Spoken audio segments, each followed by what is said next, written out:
Yes, great. So what is the channels of drain? What are the channels of drain? First is illegal transfers by company servants. This is technically the initial period. You have what? You have Mir Qasim and Mir Jafar giving so much money to Clive. What does he do? He takes it to England. So basically, profits out of land revenue, private trade by the company servants, and all the bribes were taken to England, and therefore they become the first and the most obvious channel in this whole concept. Then it is the dividend and the interest. Everything, every shareholder getting even 1 ounce of dividend is technically Indian revenue. There was a 5% guarantee, which I will discuss with you very shortly, on railway investment, that if you invest £100, you will get 105 for sure. And more or less any form of debt which was created for public work in India was also funded by Indian revenue itself. So the basic point of the matter is, the fact is Indian revenue was used to transfer shares, to transfer the trade, to transfer as bribes, and to basically make sure that we were paying for our own colonization. But what is more important, and one much more important aspect in the larger context, is home charges. 40% of all the drain was home charges. Basically, the cost of ruling India was paid by an Indian itself. So every Britisher who lived in India had a certain cost, from pay to pension to training cost to the pay of Secretary of State in London. I'll tell you that even the London machinery which used to rule India was paid out of Indian revenue, and this was a major cost. This is the cost of colonization, and they were not even ready to pay for what they were incurring in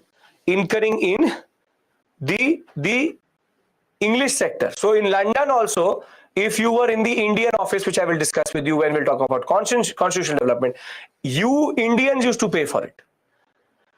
And simple point is that if you add this 40% with the other store purchases, which account for 10 to 12% of that 40%, everything from civil to military to marine to engineering, all things were bought in the English market, and that is equally draining in that sense. Imagine if India, yes, Anubhav, imagine that in India buys pencils only from, for example, Kuwait.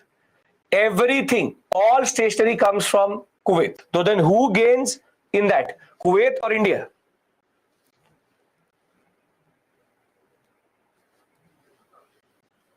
Kuwait.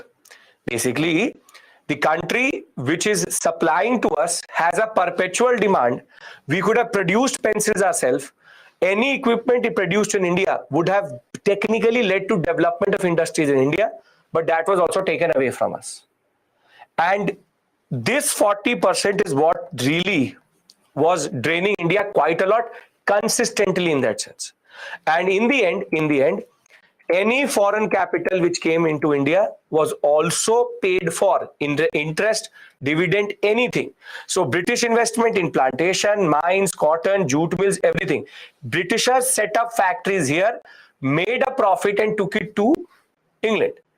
So the basic point is, be it the agency houses which were funding these mills, be it the mills themselves, all industrial growth was technically going to England, and we had zero to none industrial growth. So I'll try to explain to you a much simpler way before we go on to famines. What is the whole concept of drain? Can I discuss this? We have now studied this twice, yesterday also and today also.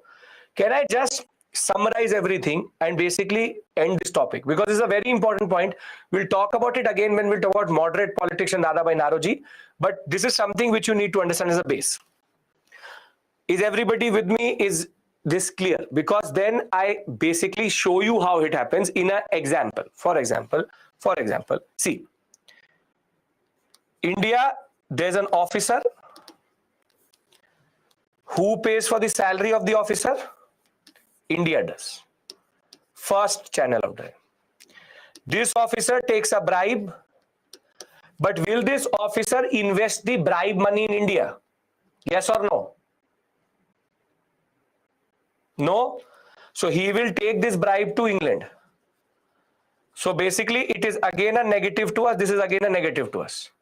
This officer then says that I want to open a jute mill. I want to open a jute mill. But if the profit which will be generated by the jute mill, will he use the profit in India or he will take it to England? No, again, he will take this profit to England. Again, a negative. Then this officer also bought, for example, pepper and he sold it in England. If he sold it in England, the trader who is taking it is a Britisher, so he gains. And if it's sold in England, the profit, where will it go? Again to England. So again, negative to India. Then thereafter, this officer's office needed 500 pages and 50 pens. He needed stationery. So where was the stationery bought? Not in India, but in England. So if he is buying it in England, the retailer who they buy from is what? English. So again, a positive here, but a negative to India. Basically, everything was created in such a way that India was paying for our every aspect of rule.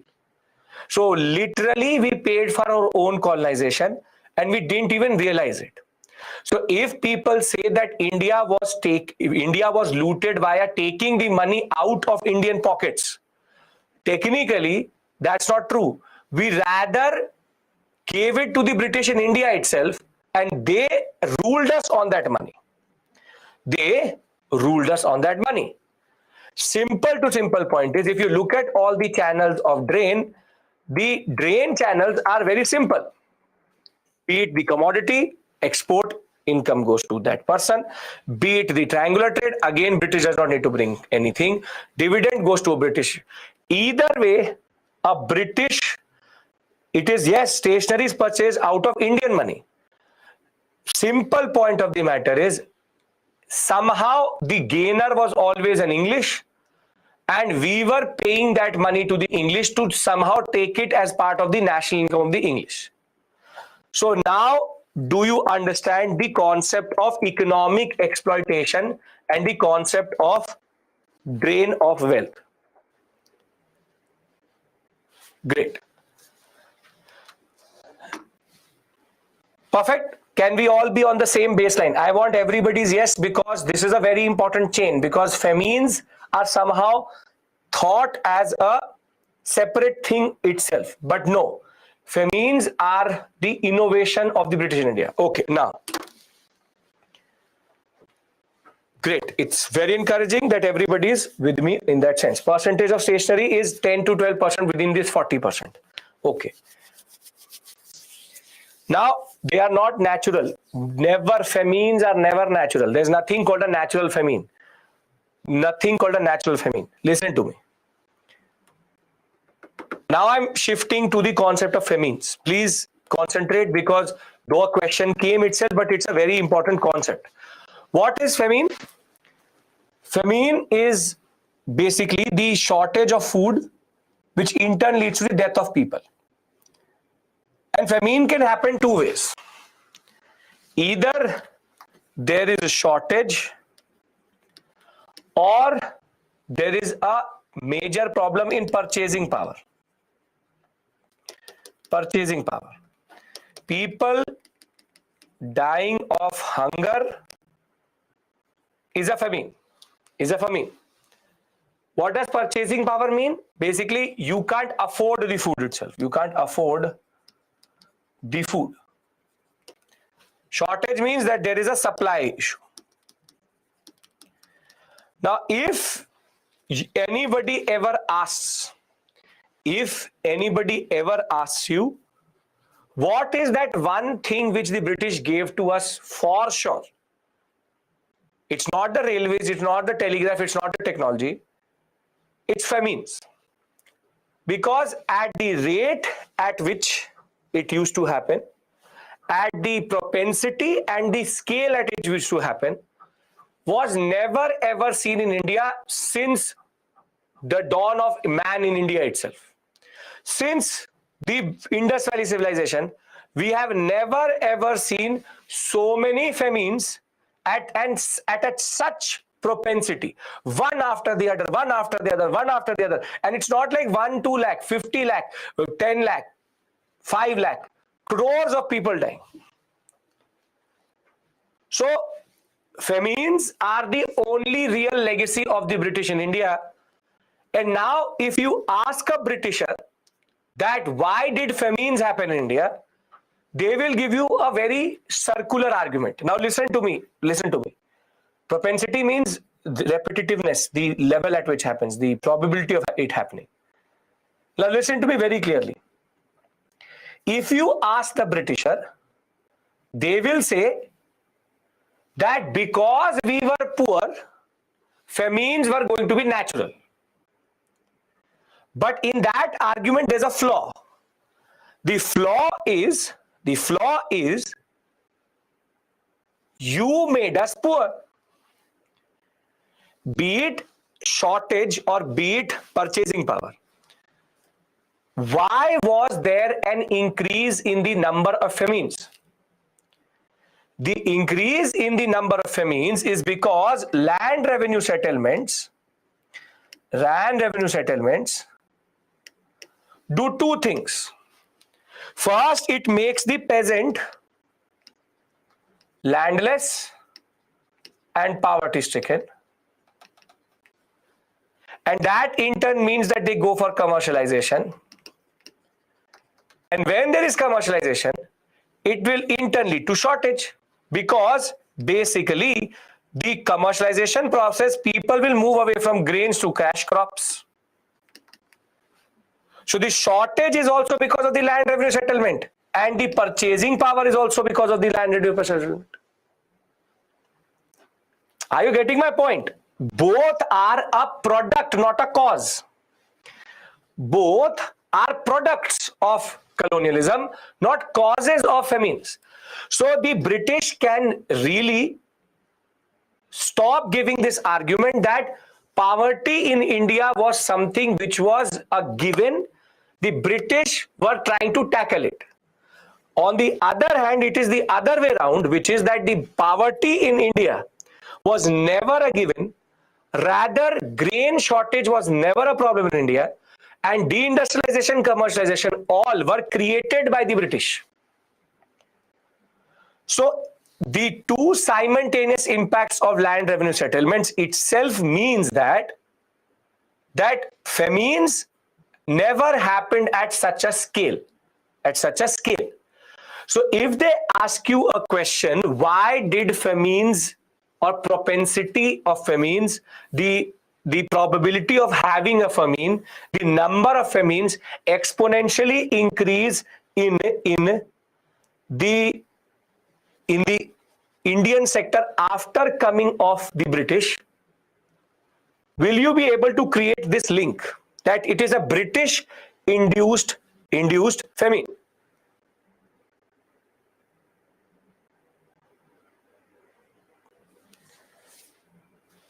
First point, try to understand this. Fauzan, I don't know what you are trying to say through that comment. I don't get it. Rephrase it. The simple point is, famines are an innovation, unfortunately. Are an innovation. Please understand this. Famines, if ever happened in India, were a rarity. But why is that in every decade there were 2 famines in India? This is the question. And technically, you know the answer to the question, and the answer to the question is already what we've discussed for last 4 to 5 hours, which is that the British technically produced the product. See, I'll tell you why. What is famine? Acute shortage of food grain in a given area due to natural or man-made causes. But in India, never did any natural famine happen. Now the question which is posed to you is poverty a cause of famine, or famine causes poverty? The British would say that famine causes poverty, We would say poverty causes famine. Basically, it is the colonial economic policy which is the real cause. Let us be very, very honest. India, no one ever died at this scale. I will show you the scale also. The difference is, see, one is cause, one is an effect. I'll give you a very simple example. You failed in the examination because your preparation was weak. You are weak because you failed in the examination. These are two very different things. They are two very different things. Same way, British would argue, we never created poverty in India. We never created poverty in India. We were already poverty stricken and famines were because of that. We are arguing that you created poverty in India and therefore there were famines. Are you getting my point? Are you getting my point? One is cause, one is effect. British would say that we are not the cause. The effect is there. We say you are the cause. And at the end of the day, be it either way, it is a given that British created poverty in India. And that in turn led to famines. So what you do in this question is simply say or create the link which I've created in class, which is land revenue settlements lead to the concept of landlessness and peasant poverty. That in turn leads to purchasing power going down. At the same point of time, land revenue leads to forced commercialization. Forced commercialization means people are moving away from grains to cash crops. Therefore, automatically the shortage will be created. And that in turn produce famines in India. Are you getting my point? Because this is one cause. The British were so brutal that when it came to the two wars, the First World and the Second World War, they literally took the grains from India and fed the army whilst people were dying in India. People were dying because of food shortage, and the British were taking our grains and feeding it to their soldiers in Europe. The simplest of simplest point is, if you understand the chain between land revenue, commercialization and deindustrialization, you automatically understand why would there be a famine one after the other, because systemically Bengali economy and Indian economy has been jolted. Can I now give you the level and a very important concept here, because what comes in the examination is not this. In the prelims examination, they will ask you what is called the concept of commissions, and that you would need to put in chronological order. Okay. So, you don't have to learn this. Do not learn. What we rather need to understand here is basically what is the scale at which it used to happen. Now you see, under East India Company, there were 12 famines and 4 severe scarcities. 1769, 1770. If you remember, who's responsible for this? 1769, 1770. Famine in Bengal. 1/3 of the province population dead. Who was responsible for this? Very good. Robert Clive.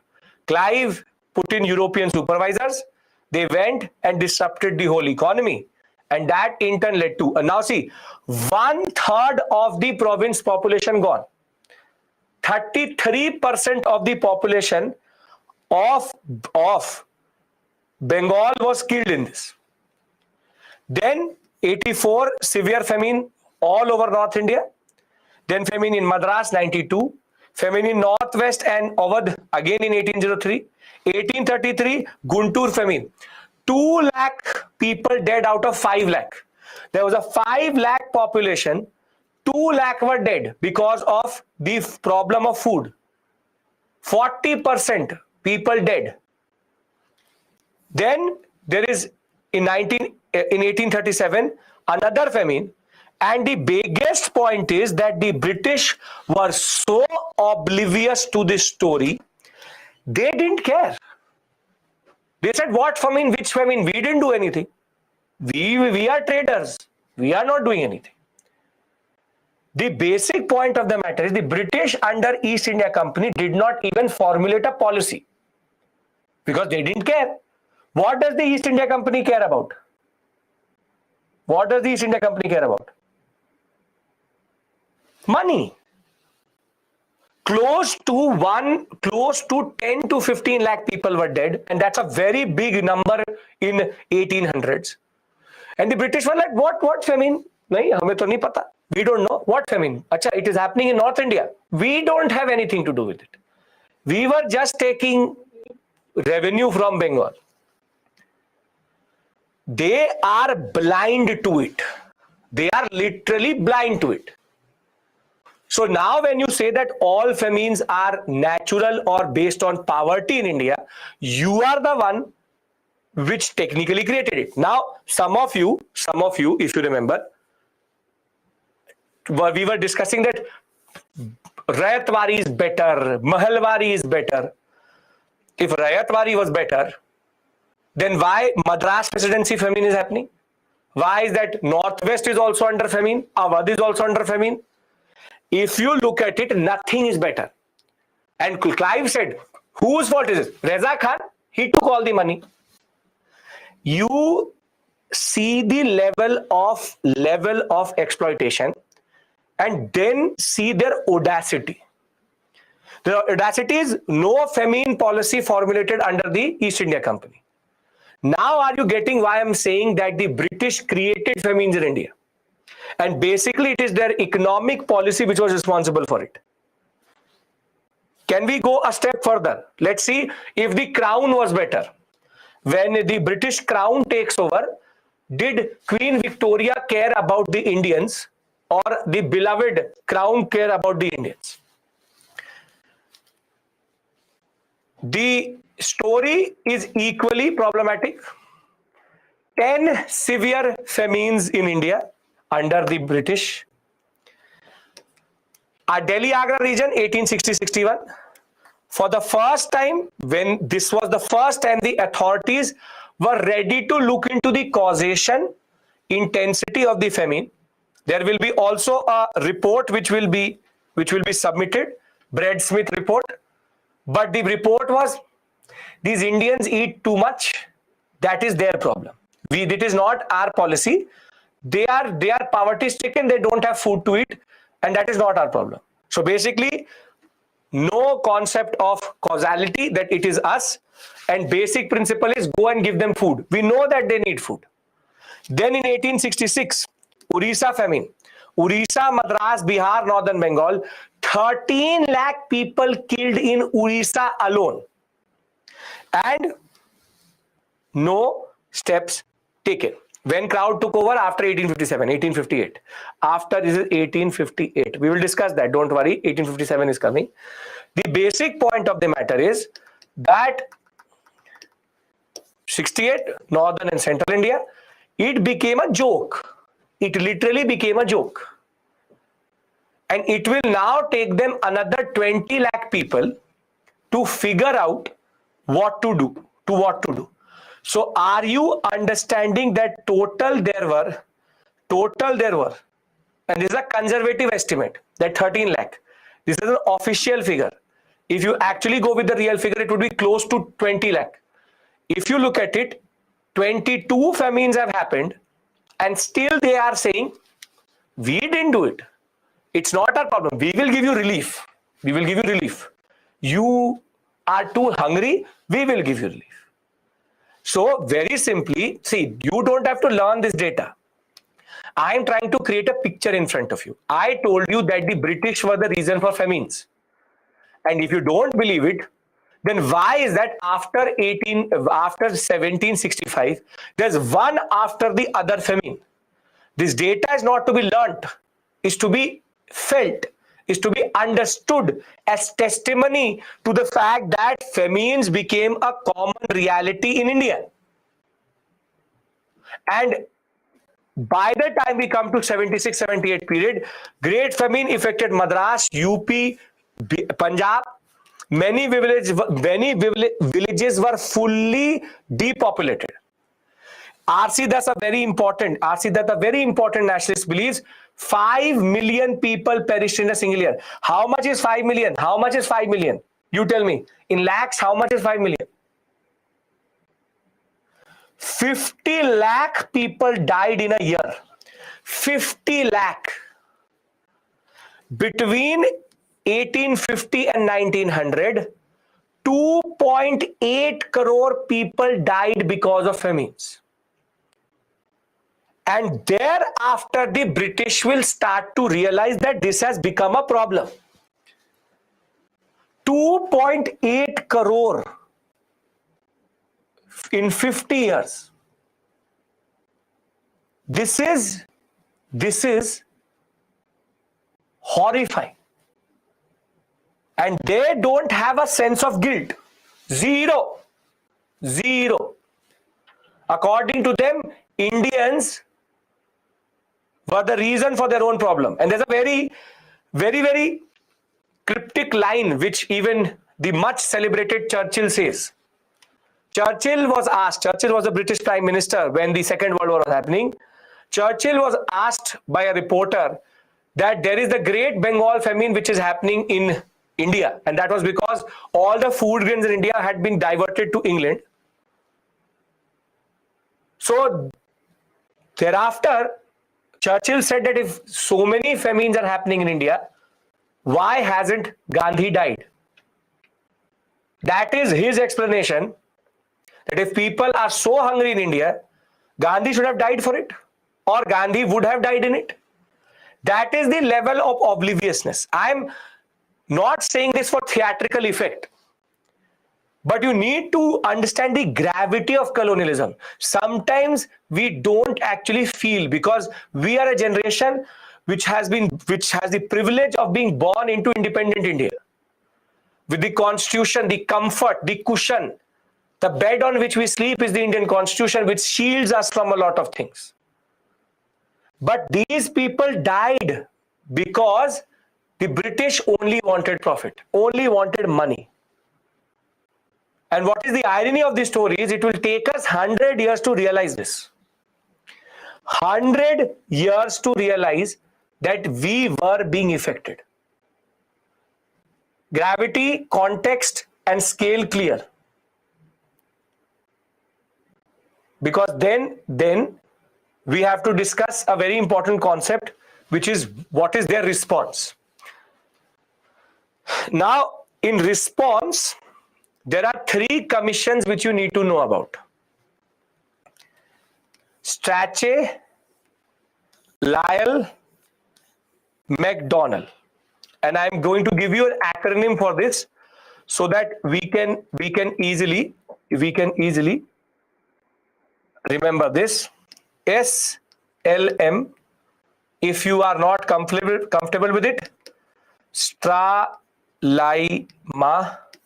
whatever it may be, this can be asked to in the examination to put in chronological sequence. Consider the following: Strachey, Lyell, McDonnell. Put it in chronological order.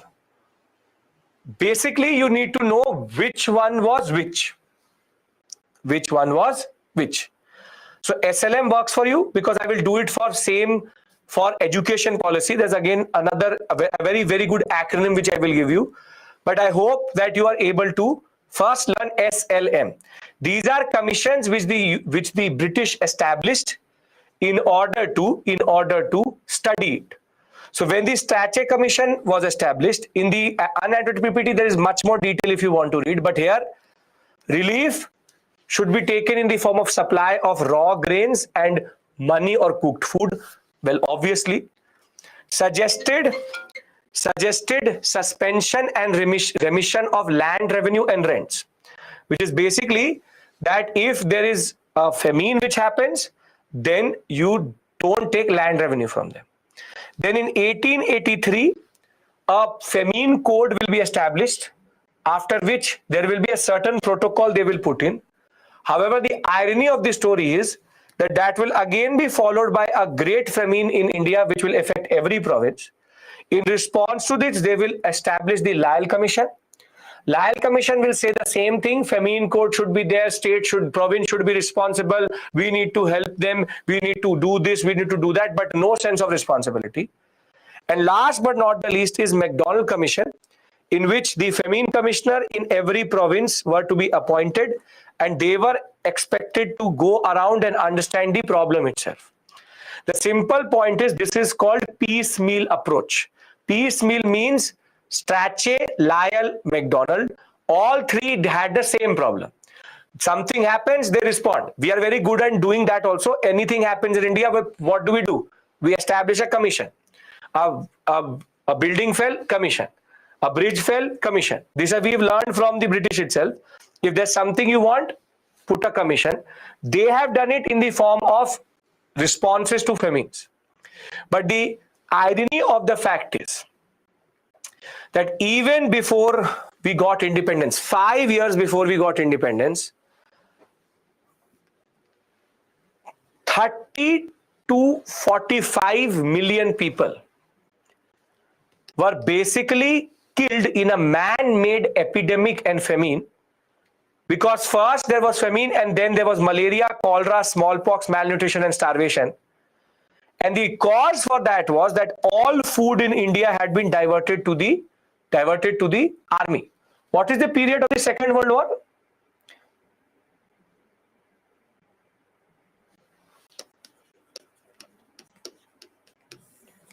(39-45). First World War is 14 to 19. Basically, they fed their army whilst Indians were dying. It got even more bad because of gross mismanagement, deliberate profiteering, rationing methods were blatant, and import from rice from Burma and Southeast Asia was stopped. And there was also a crop failure in Bengal since 1938. See, all this data, what you have to remember is SLM, Strachey, who says that if there is a famine, don't take land revenue from them, but the damage is already done. Thereafter, a famine will again happen, provisional famine code will come, but then Lyell Commission, a response to the Great Famine of 97, and then McDonald Commission in the 20th century saying famine commissioner should be more responsible. Obviously, the simple point is simple. It's not 14 to 18, 19. When the Treaty of Versailles is signed, we believe that the war is over, which is 19. Now, simple, very simple. Listen to me. 18 is armistice, 19 is, I'll teach you world history, I will tell you, 18 is armistice, 19 is end of the war. Now listen to me very clearly. We technically finish the economic impact or economic policy of the British. We discussed land revenue, and I hope that if you're sitting there, you understand the gravity of what I've told you right now, which is that close to 5 to 8 crore people died in India because of gross mismanagement of the British. And everything which I'm going to write on the screen is actually the reason for these people dying because of just the British wanting some money out of India. These people were innocent, had not done anything. And they just died because the British were so insensitive to this issue that they didn't even want to create a code before 1880. Their rule in India started in 1765. Their first regulation comes in 1880. So you imagine how much time they had obviously been oblivious. Starts in 1765, first is in 1880. And more than that, Crown took over in 1857 or 1858. 30 years of Crown rule and nothing at all. Nothing at all. What to remember in the commission? Their sequence. SLM. Can you do that? Can you remember the sequence of SLM? Yes or no? Yes? Perfect. That is the only thing you need to remember for the examination. So, land revenue plus commercialization plus deindustrialization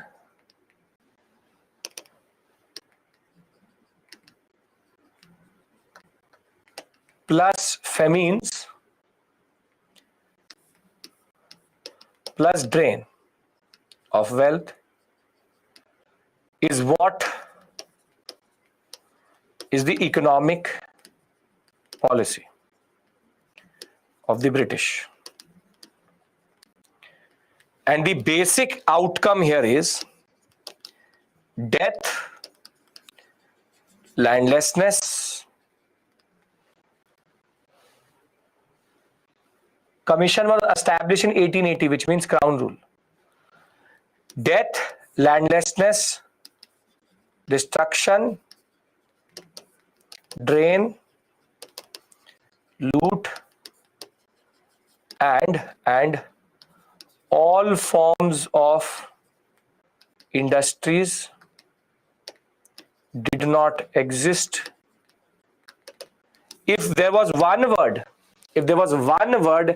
which defined economic policy of the British, it is disastrous.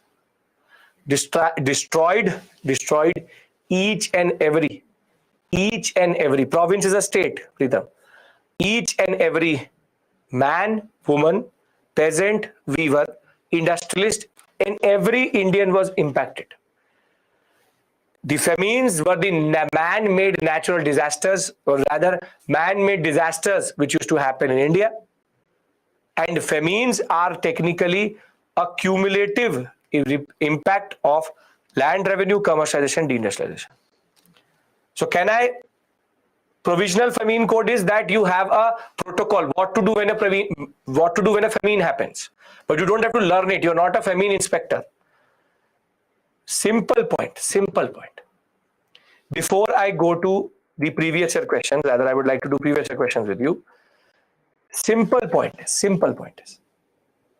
is everything making sense? Because I have created a certain picture in front of you. For example, I talked about advent. Then I talked about expansion. Then I talked about don't have to do characters of the commission. Don't do a thesis on SLM. There is a lot of commissions I need to discuss with you. Don't complicate it for yourself. Advent, expansion, consolidation, and now what we call as economic impact. I hope you are understanding the logic of where I am going with this, which is that I am systematically creating a picture in front of you. Because we don't live in the colonial period itself. The basic point of the matter is that we have to create a picture. So I discussed how they came, how they conquered, and how they now extracted. Once previous year questions is done, then I'll discuss with you the social of that. What is the moral justification the British gave us, which is education policy? Is this clear? If everybody says yes, then we do questions and see whatever we've done till this point, are you able to perform or are you able to understand the questions itself? Done? Great. Now what I want from you is difference between annexation and consolidation. Annexation is to conquer, consolidation is to then consolidate or basically control it in a certain way that it becomes stable.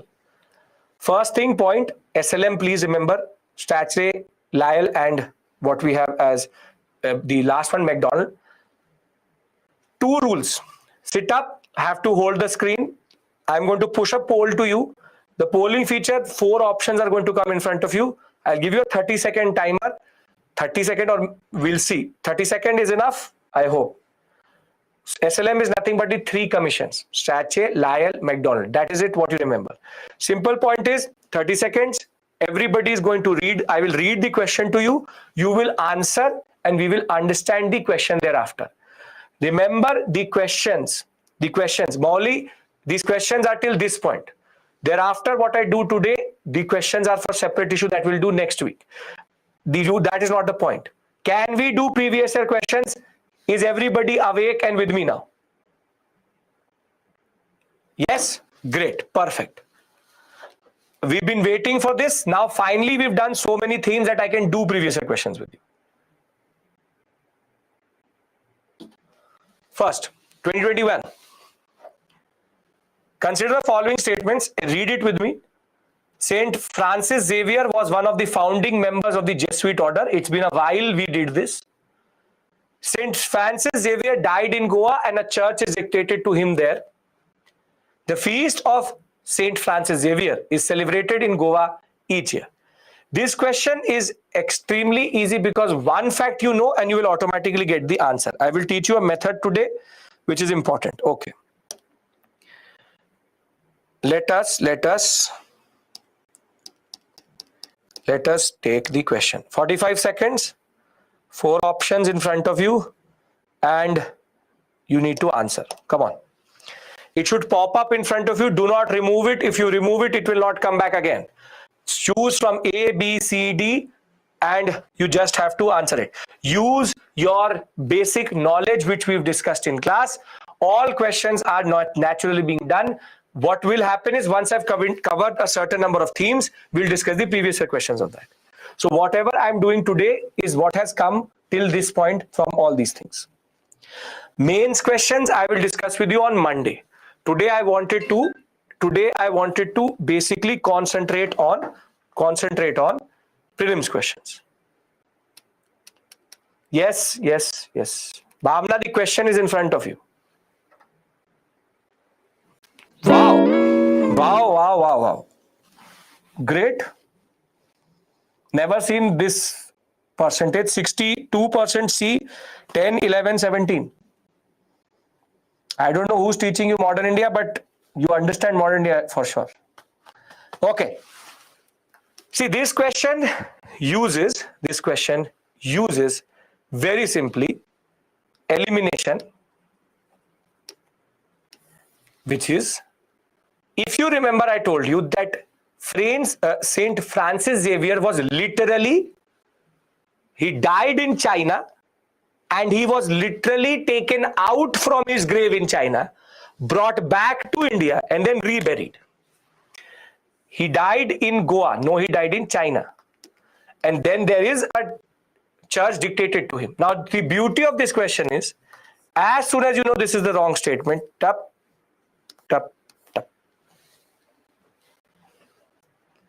Automatically, we've covered till economic policy, module number 7. So the answer automatically comes to you. This is called elimination. I don't care if the first and third statement is correct or not. The answer is giving me the question is giving me the answer. Why care? Though, yes, he's a Jesuit. If you remember, I told you, a person who is a Christian missionary who converts, founding member of Jesuits in India. And yes, there's a proper feast which is called the Feast of Francis Xavier Feast. It is called, happens every year in Goa. But this question, is it a previous year question? Yes, it says 2021. I'm not making these questions up. All previous year questions. This question, is it difficult or it only needs basic understanding? Basic understanding. See, now 2021, again, this theme, the initial 3-4 themes, a lot of questions came in 2021. Okay. The Nizamat of Arcot emerged out of Hyderabad state. The Mysore kingdom emerged out of Vijayanagara Empire. The Rohilkhand kingdom was formed out of the territories occupied by Ahmad Shah Durrani. Which of the statements are correct? Okay, come on.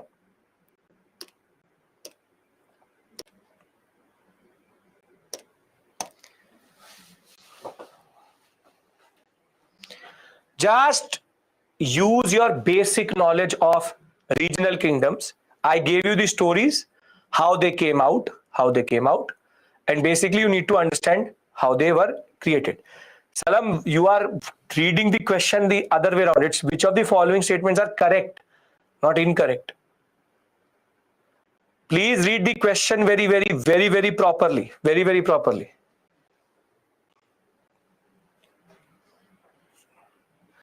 This is, we have studied Rohilkhand. We've discussed Rohilkhand. But that doesn't really matter. I'll tell you how to approach it. 46, 19, 20%, 15%. Very good. So 46% of you that see. Was the Nizamat of Arcot, Sadadullah Khan, under the Hyderabad state of Nizam? Yes or no? Yes, Shalu. Yes. Basically, he was able to carve out as soon as Nizamul Mulk Asaf Jah emerged. Perfectly correct. So there has to be one option. This is basically, you only need to know one only. There's only one option which has one. That is the basic point. So if you know the answer to this, you don't even need to go further. But still, this is the beauty of this question. The basic point is Mysore, Vijayanagara Empire. Yes, Mysore, Vijayanagara leads to Vodeyar leads to Hyder Ali. Thereafter, this is also correct. But if you know that one has to be correct, then automatically 1 and 2 is the answer. And Rohilkhand is not under Ahmad Shah Durrani. Who's the person we talked about? Who's the person we talked about in Rohilkhand?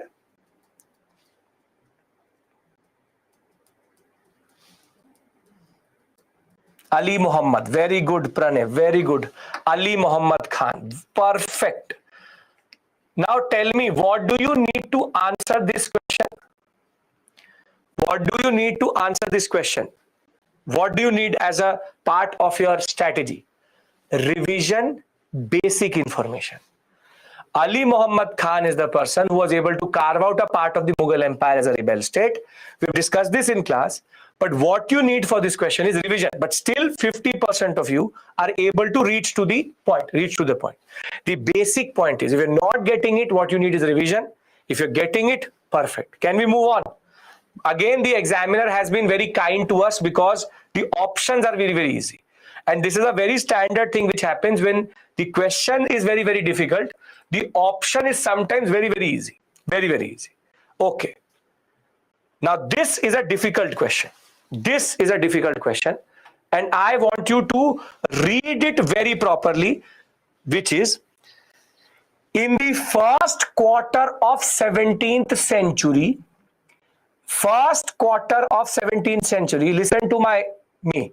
First quarter of 17th century, in which of the following were the factories of the English East India Company located? Broch, Chikkakol, and Trinopoli. 1 only, 1 and 2 only, 3 only, 2 and 3 only. Now, I'm going to push the question to you, but then we will discuss why the answer is what it is. Try to imagine and understand what I taught you with regards to concessions, and I have given you certain dates for these concessions. First quarter of 17th century, where were the factories of the East India Company located? You only need to know the Farman knowledge, and you just need to know what does it mean first quarter of 17th century. First quarter of 17th century. Come on.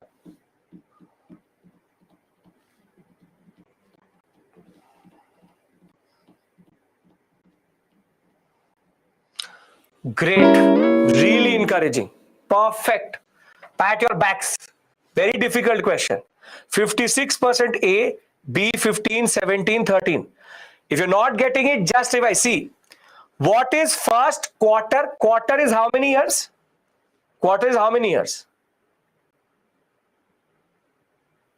25? 1/4? It is asking you between 1600 and 1625. Where were the factories of the East India Company located? Within this period, there were only 2 farmans which were given. 1613 and 1615. Who gave the farmans? Who gave the farmans? Very good. Great. Perfect. Jahangir. Jahangir gave these farmans. After this, the next farman will be 1632, then 39, then 51.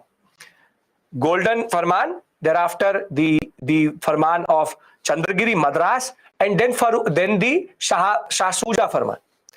Now, 1613 gave them what? Surat.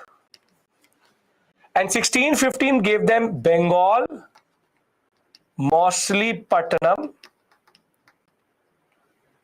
Agra, Ahmedabad, and Bharuch.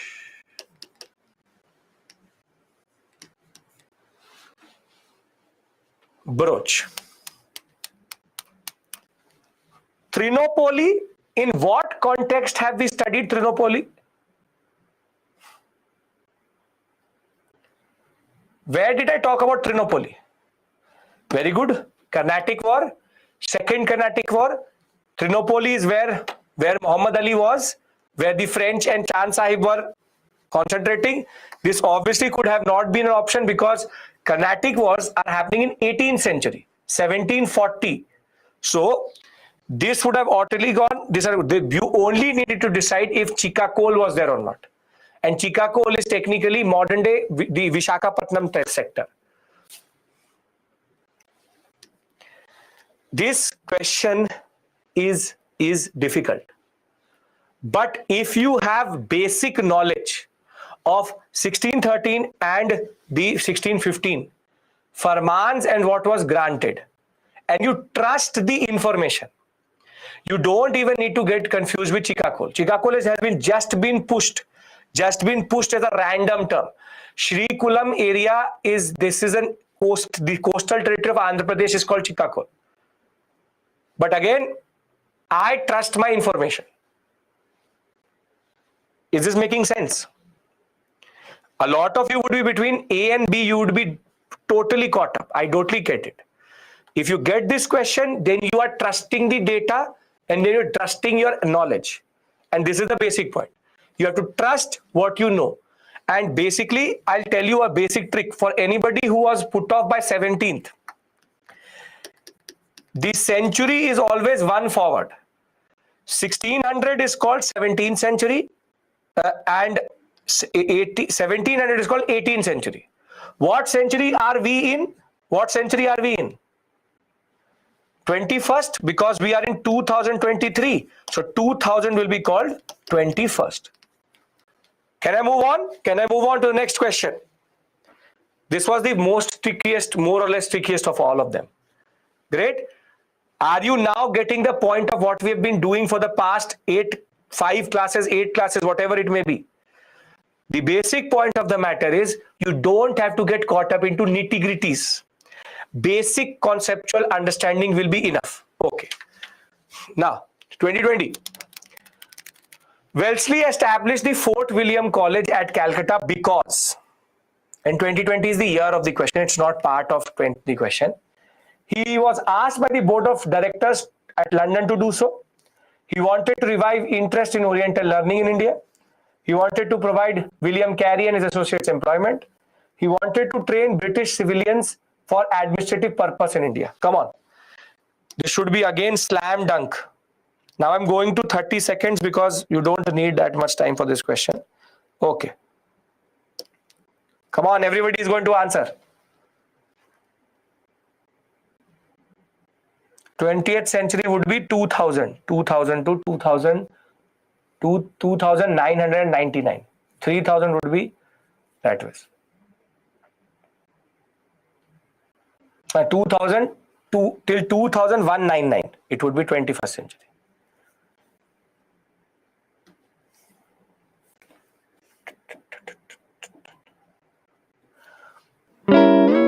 You all are on fire, literally fire emoji. 82% correct. 3%, 9%, 6%. Great, wow. He wanted, if you remember, Fort William College was then shut down by the Court of Directors. Why? Because it was considered that it was going to become a parallel power center. So, Board of Directors did not ask for it. That was the only option which was a little bit difficult. Revive interest in Orientalist learning. Wellesley is not an Orientalist, which I'm going to discuss what it is. And William Carey and his associates, it's randomly pushing names to you to put you off. You back your knowledge and you basically know that it is only for administrative training.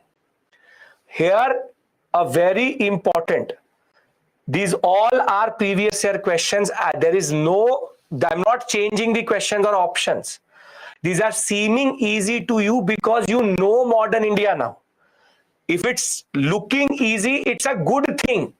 Don't now what you're doing is you're overthinking your own preparation. I was going to talk about this. Never overthink in UPSC. So don't be like, how do I know these questions? We've been putting in the time. We've been putting in the time, and the understanding is helping you come to the answer. So don't overthink your own success. Don't do that. Don't do that. And for anybody who's not getting it, it should not be demoralizing or demotivating. What you need is only one revision. That is it. So this, how am I getting it, is a good thing. It's a good thing. That's a good thing. If you're getting even one question correct, means that even without revision, you're understanding. Right? You're getting my point. Can I move on? Can I move on to the next question? Yes? Great. Now, this is again a very easy question. Which of the following statements correctly explains the impact of Industrial Revolution on India during the first half of the 19th century? Indian handicrafts were ruined. Machines were introduced in Indian textile industries. Railway lines were laid in many parts of the country. Heavy duties were imposed on the import of Indian manufacturing. Okay. Here, what the examiner wants is, can you overthink? Can you really overthink?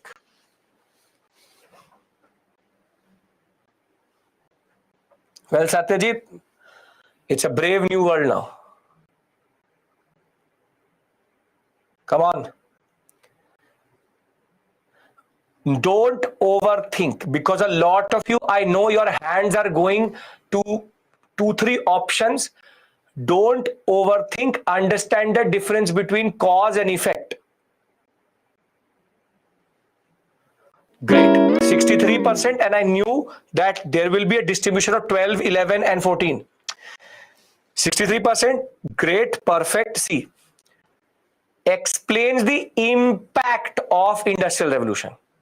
Obviously, this is the impact, which is deindustrialization. Nothing but this is a deindustrialization being explained to you. Machines were introduced in never. British can't do good things to us. Heavy duties were imposed on British manufacturers. Heavy duties were imposed on imports of, again, something good for Indian economy, can't do it. Railway lines were laid in many parts of the country is to facilitate. It's not a impact, it's a facilitator, which leads to deindustrialization. We'll discuss, we're coming to railway lines. This is the next thing which we discuss is railways only. Are you understanding this point?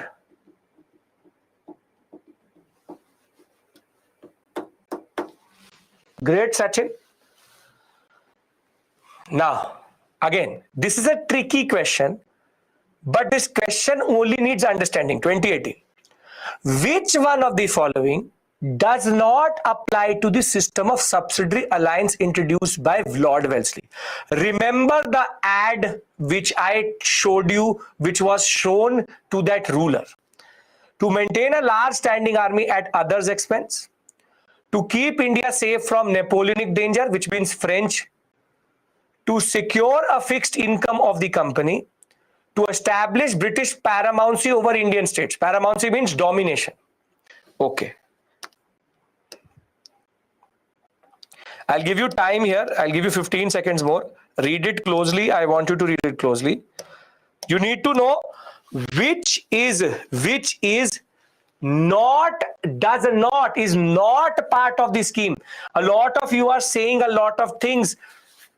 Understand why would they need such a big army in India? A lot of you're answering an option which you are just hastily not going for the understanding. There's one option in this which is a slam dunk, not part of subsidiary alliance. Nitesh, wrong. Come on, yaar. Yashika again. Yashika, yes. Very good. A lot of you are now pivoting away. Don't. A lot of you, see.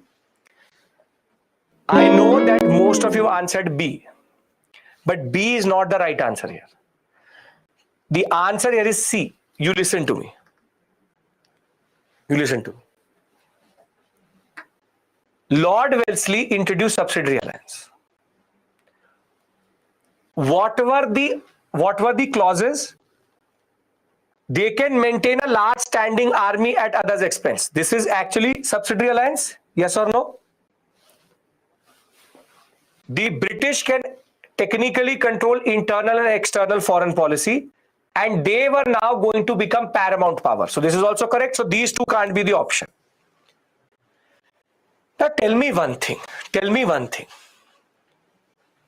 Where did it say in the whole subsidiary alliance aspect that the ruler will pay a fixed income or a fixed cost to the company? The ruler will maintain the expense of the standing army, but he is not going to transfer a fixed income. Transferring a fixed income, basically, if you know that it says others' expense, then this was the one which was the answer. There is no fixed income cost. But the question is, why not B?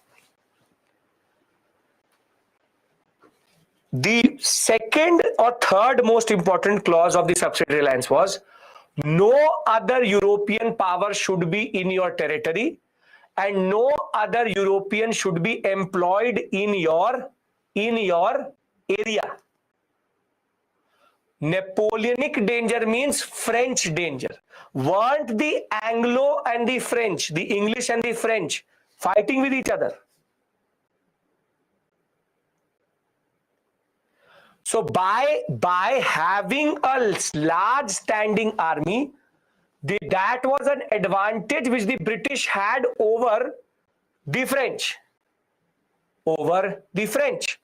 This is a part of their larger scheme. It will keep their Indian colonies safe from the French. The fact is, Napoleon period is between 1799 to 1815. This is Napoleonic period. When you do world history with me, I will tell you this. Basic point is, this period, you tell me, why was the Fourth Mysore War fought? Why was the Fourth Mysore War not fought? Fourth Mysore War. It was fought because Tipu Sultan was now seeking help from Napoleon. So basically, subsidiary alliance will be introduced at the same point of time to have a big force. This is why the French lost in India. What put you off is this: keep India safe. There's no internal. This question, what does it? This question is factual or conceptual? You tell me.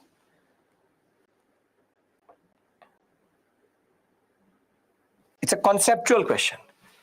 That is why I scream at the top of my voice to tell you that understand the concept.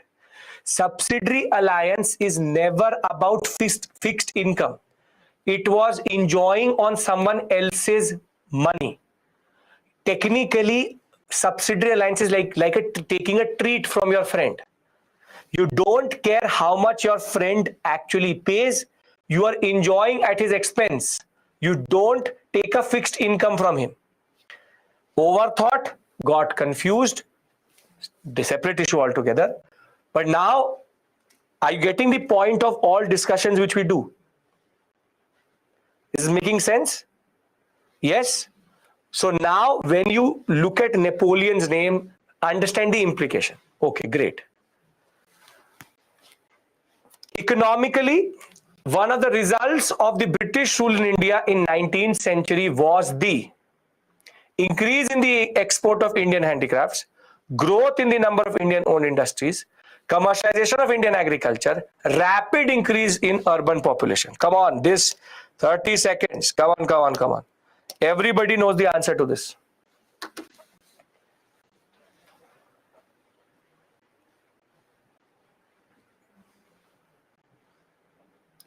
Fixed income comes from where? It comes from the land revenue settlements.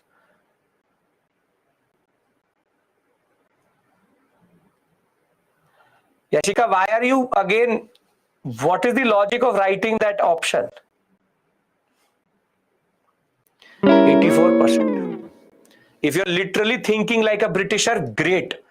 Great. That is what I want you to do. Think like a Britisher, because then you will never get an answer wrong. 9, 3, 84, 4%. You know, see, this is positive, this is positive, this is positive. Increase in the number of Indian handicraft. No, deindustrialization. Growth in the number of Indian-owned factories. Never. They never gave us anything. Increase in the number of urban population. Deindustrializers, ruralization, landlessness. See, what you need to understand is that I told you, is deindustrialization, is commercialization a positive impact or negative impact?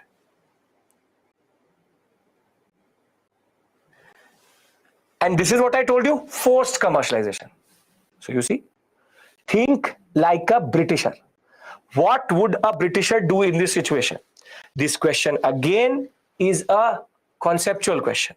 Do you understand the larger context of what you are doing? Now, come on. This is the last question. Then after we move to transportation. This question is a little bit tricky, but you need to understand the way our trade profile change, and you will come to the answer. The staple commodities of export of the East India Company from Bengal in the middle of 18th century were raw cotton, oil seeds, opium, sugar, salt, zinc, lead, copper, silver, gold, spices, tea, cotton, silk, saltpeter, and opium. Okay. This question will be a little bit tricky. I totally get it. And there will be two options in which you will actually. Staple means standard. Standard. Have we done deindustrialization? Yashika, yes, we have done deindustrialization. What is saltpeter? Saltpeter is mixed with barood, with gunpowder to make it ignite. Yes, any we did it yesterday. Very good. The answer is going to be between A and D. I know that. Well, wow. Well, we're really impressed. Great. 23, 3, 14, 60%. Very good. Very good. Encouraging that ways. Very encouraging that ways. So I can go one step further now because I know that you're understanding. See, middle of 18th century means what? 1750. Were we colonized in 1750 before or after?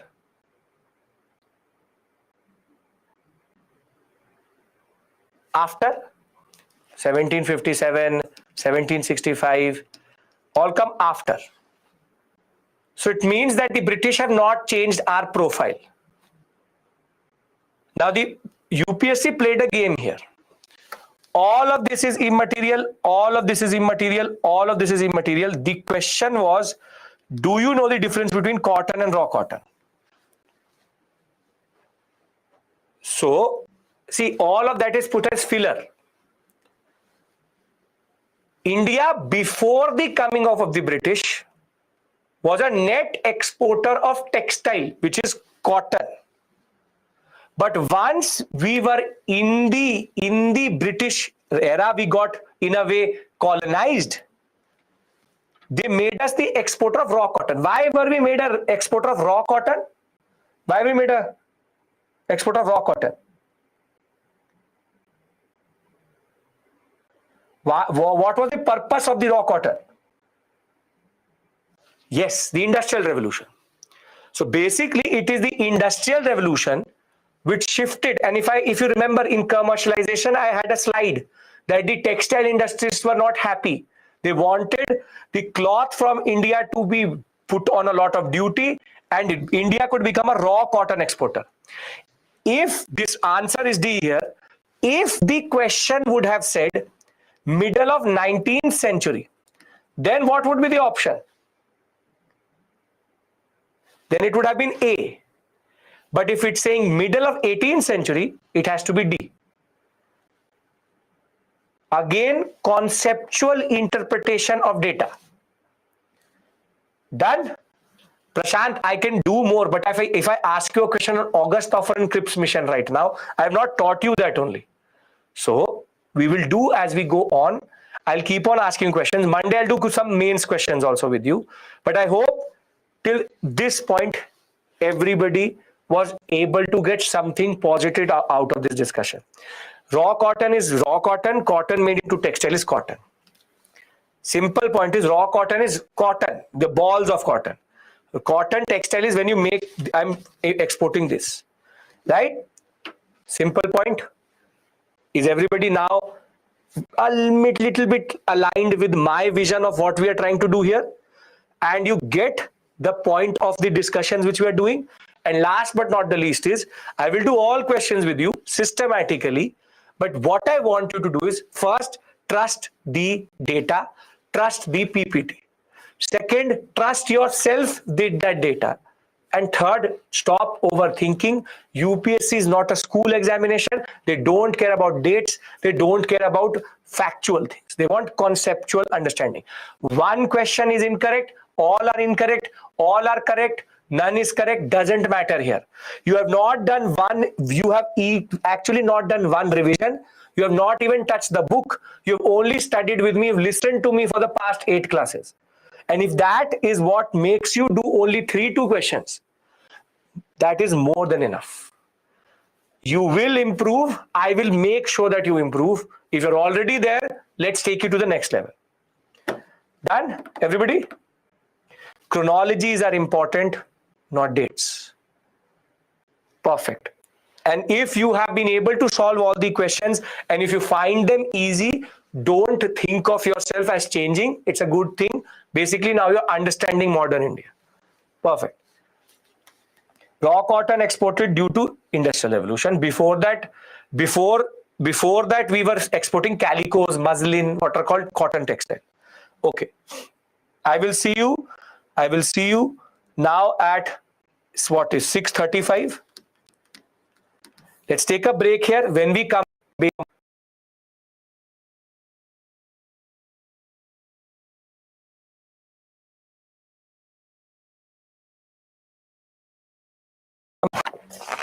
theme, wherein we're slowly but surely shifting away from the economic now, but somehow everywhere economic will come through.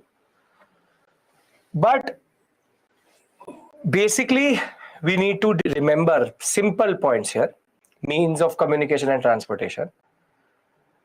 If for this I have given you the article, my own article, the SMEs. Can you just push the railway article again? Push the railway article again. Though I will give you basic information also, which is needed. So before the British came through, we used what are called bullock carts, camel, pack horses, big caravans in that sense. You would have seen it for sure with a certain type of animal here, and they used to take it on long distance. The British, when they came to India, they realized that the rivers can be used for steamship purposes and for transportation of goods. And they also started to revive a very important road which connected Bengal to Multan, which is still today there, which is GT Karnal Road, or what we call as Grand Trunk Road. If you live in Delhi and in any part of North India, you would know there would be one road which would be going through the GT road called the Grand Trunk Road. Steamships are nothing but ships which have steam engine so that they can go against the water flow also. But it is by 1830s they started to realize that we need to exploit India more. And exploitation of India was about connecting the raw material points with the port cities. So very simply, the 1831 period, when the British started to become a little bit stable, they now started to introduce the concept of railways. But the first type of railways which they introduced was a coach drawn by horses, which technically makes no sense because that is not a train. A train has an engine. It is just a horse drawing a wagon on a track. Makes no sense. And the first proposed railway construction, steam driven, what is called the steam engine, was introduced in 1834. But the problem is that railway needs a lot of money. Railway needs a lot of money. And the East India Company does not really want to put a lot of money. So what they did was, they technically created what are called companies, which were private companies, in which if you put your money into it, you are guaranteed a 5% return by the government of India, British government of India. Simple point is, they did not want to put their own money because that's a major investment and they don't know if it is going to be a success or not. So the initial capital was actually private. They are very, very conscious of what they're technically doing. So the private aspect of this story is that it's like a bond. You buy a bond that, okay, I will invest 1,000 pounds into it and I will get 1,050 pounds for sure. There was a guaranteed, be it the railways is not going to work doesn't matter, but basically they gave you a guaranteed income. Is this, if it is happening in 1834, it is non-crown. Crown rule is after 1857. First understand, tell me, is this a type of drain or not? It is basically the government of GOI means British government of India. British government of India. This topic is called transportation. Now the simple point is that finally the first railway line, how drain? Because if you give a guarantee on an investment, where does that 5% come from? Indian revenue. The British government of India will give it out of Indian revenue. So first railway line is between Bombay and Thane, same thing. And please remember this date. For your general knowledge, you should know 1853. And it is Dalhousie who proposed 4 main tracks linking all the major ports. And basically by 1869, there was close to 4,000 miles of railways in India. But as it will become more and more costly and slow, the government of India would then have to also pitch in, making it technically PPP, public-private partnership. So initially it starts fully as a private partnership, a private company, but later the government started to come through and also fund it. So basically public-private public partnership is the larger model. What you need to remember, nobody is asking you this, is this map. Are you following me? East India Company, British government of India and East India Company are the same thing. East India Company sits in England. What is here is that. Simple point is, initially pack horses, but that does not allow the exploitation of India. So they will introduce, this is the first railway map of India. As I said, East India Company sits in England. Therefore, the government which they produce, the governor of Bengal, he is called the government of India, British government of India. Now you can see that there are basic nodes here. One is Bombay, the other is Calcutta, the next one is Madras. Then there were sections which were connecting to the Central Asian sector. But all lines more or less flow towards these port cities.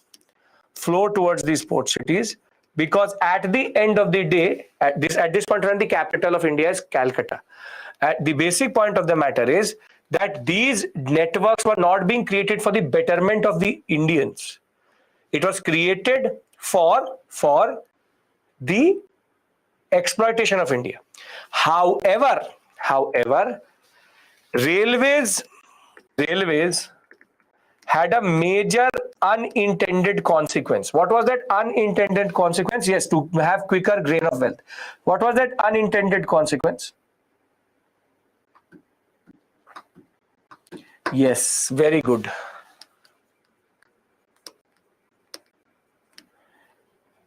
Basically, the more they connected India, the more the people got to know, okay, they're exploiting you also. So a person used to go from Calcutta to Bombay and say, I was exploited in Calcutta. So a Bombay guy says, yes, I was also exploited by them. Basically, the more they connect India, the more the people become conscious of their exploitation. The problem was that when they localized exploitation does not lead to larger mass nationalism. It is the railway which unintendedly connected India in such a way that basically people could now feel that yes, the British are together exploiting us. Are you getting my point? The railways were built as a concept of exploitation of India, but the unintended consequence was mass nationalism. If you will read, is this important? No. I'm trying to explain to you. I'm now setting the stage for nationalism also for you. If you will read my article, it will emphasize on this point, which is what was the purpose and how the basic purpose was not solved, but also created an unintended consequence called nationalism. Don't have to do a thesis on railways. Don't have to do anything. Simple point is, the British did it to exploit India further. That is why all things go to the port city so as to export out of India. However, people became more and more connected. Is this clear? Is this clear? Great. Now, one more technology was introduced in India because of this very big network of railways, and that is called the telegraph. That is called the telegraph. Now, why is the telegraph so important? See, understand one thing. Railways are the base. Why do you need telegraph if there is railways?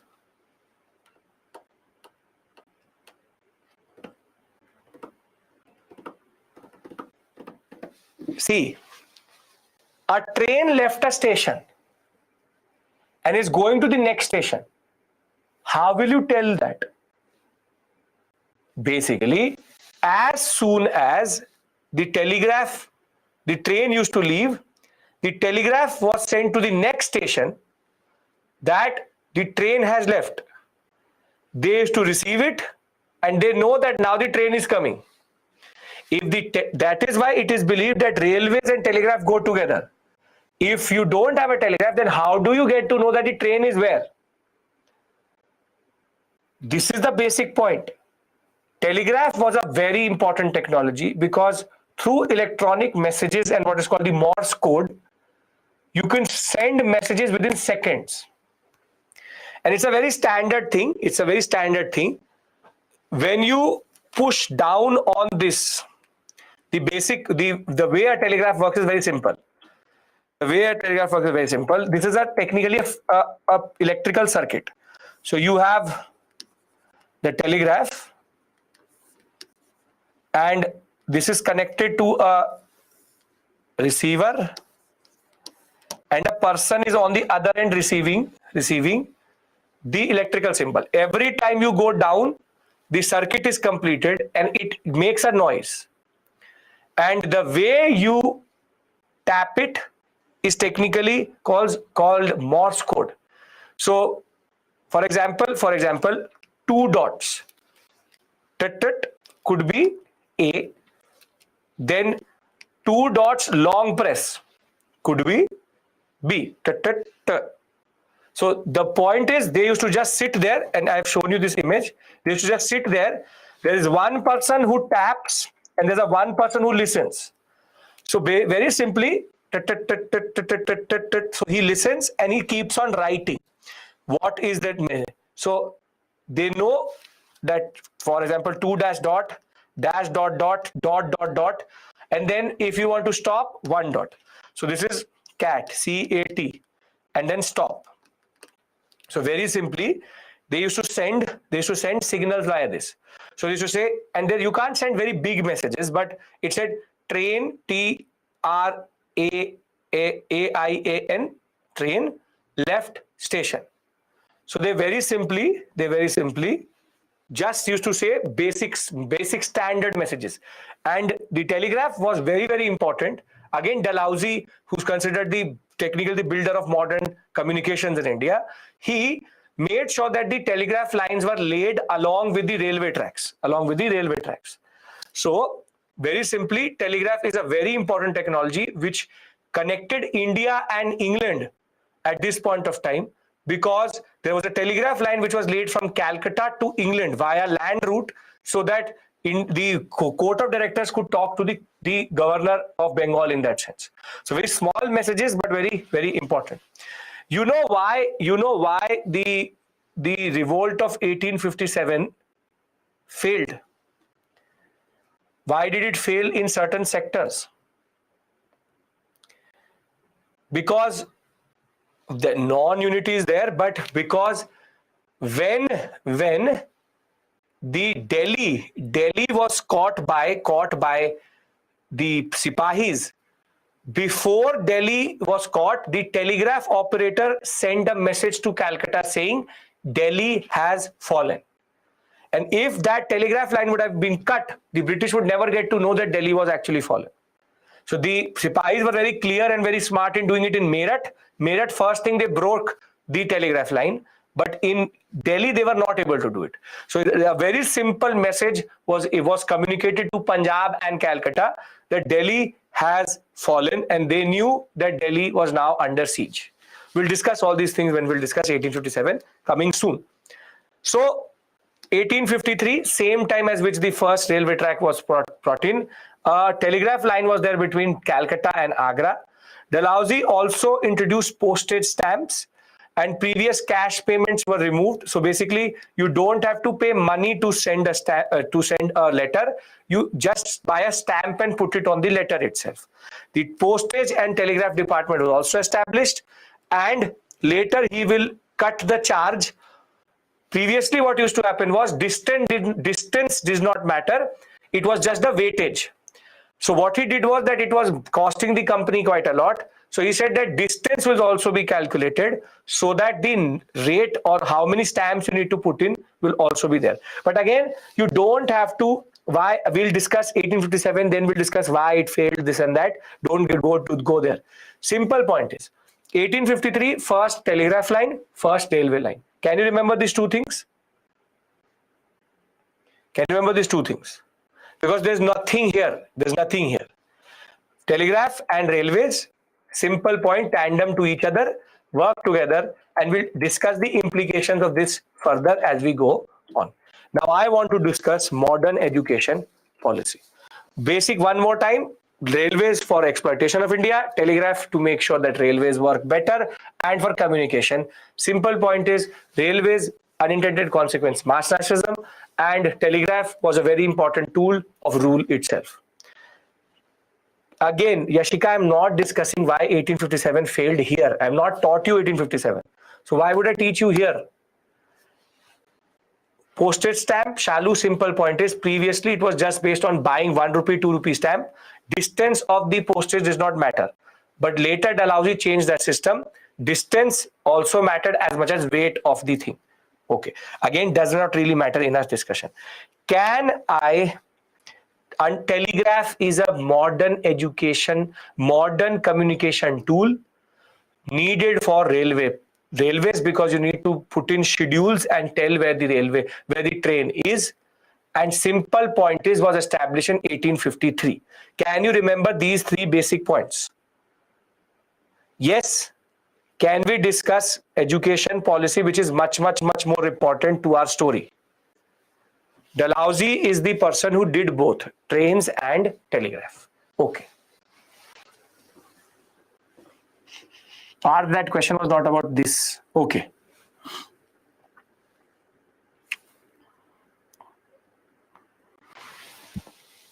Now, please understand one thing. I've discussed with you advent. Then I've discussed with you expansion. Then I've discussed with you economic exploitation now. And I've also discussed with you administrative consolidation. Yes, Dalhousie introduced trains, Dalhousie introduced telegraph. Administrative consolidation.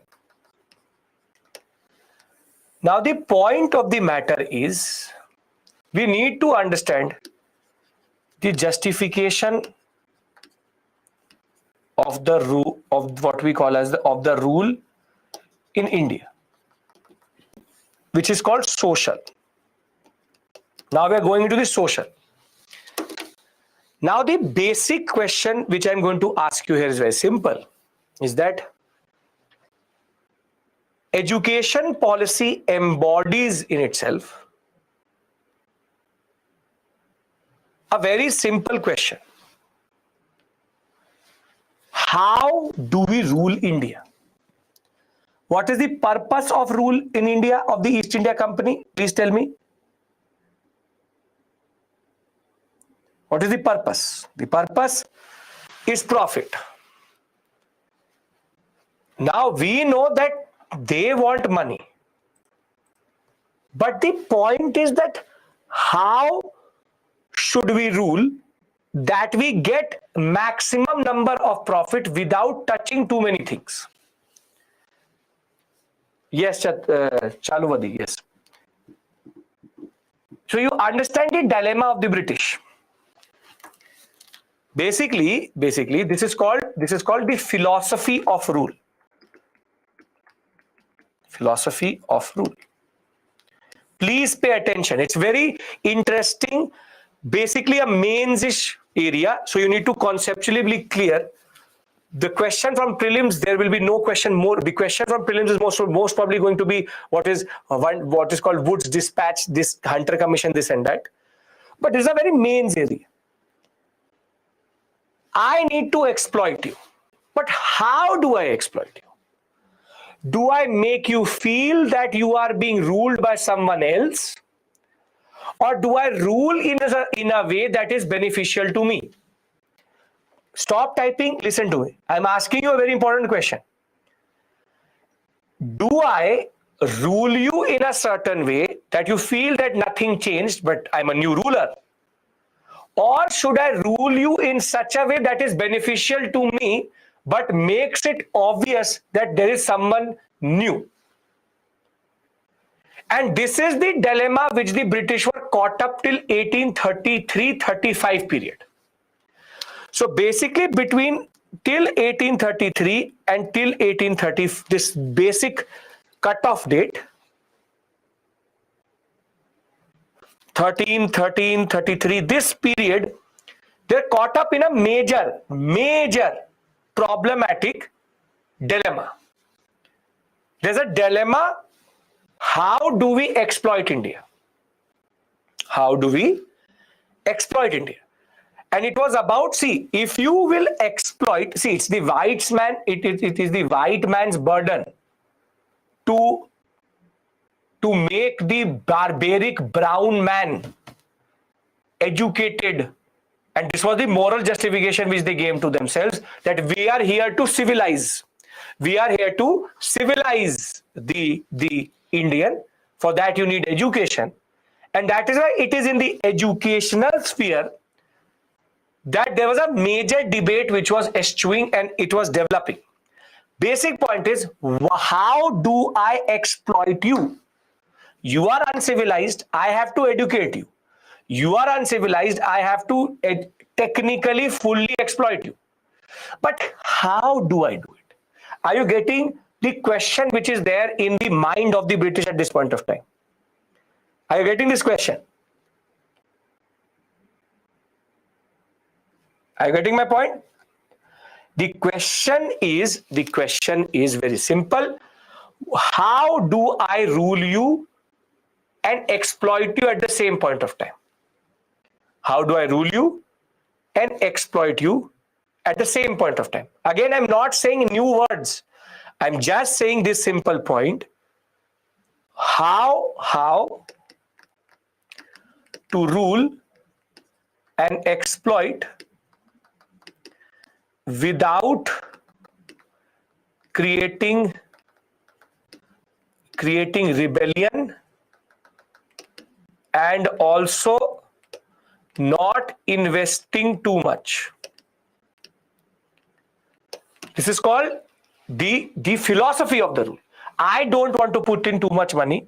I really don't want to put in too much money. And if I don't want to put in too much money, I really don't also want to undercut my own interest. So the philosophy of rule is that how do I rule you, exploit you, but make sure that there's no rebellion, and that my investment is also more or less zero. Is this question correct? Then I will tell you what is the two dilemmas which are there. How to exploit in such a way that there is least resistance. Again, understand this. How to exploit India in such a way that we don't resist. It's about a social question. If you will exploit too much, there will be rebellion. If you change too much, see, the British could do two things. Come in India, disrupt everything, or not disrupt anything. That is the basic point. Revenue administration has been changed. But it's about how do I rule you without you not letting get to know that I'm ruling you for exploitation. Now I've at least said it in 7 different ways. Can I discuss the two answers to this question? Okay, great.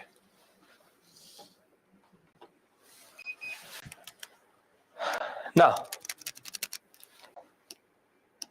this is called, or this is the, there are 2 answers to this question. One is called Orientalism. One is called Orientalism, which a lot of officers used to, initial officers such as Hastings, Colebrook, Mackenzie, William Jones, a lot of officers which used to think like this, and their basic understanding was very simple. Respect Indian institutions, revive them for exploitation,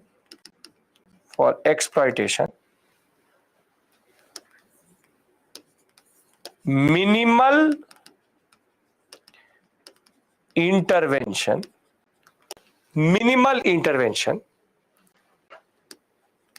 act like you're just a continuation of Mughal rule,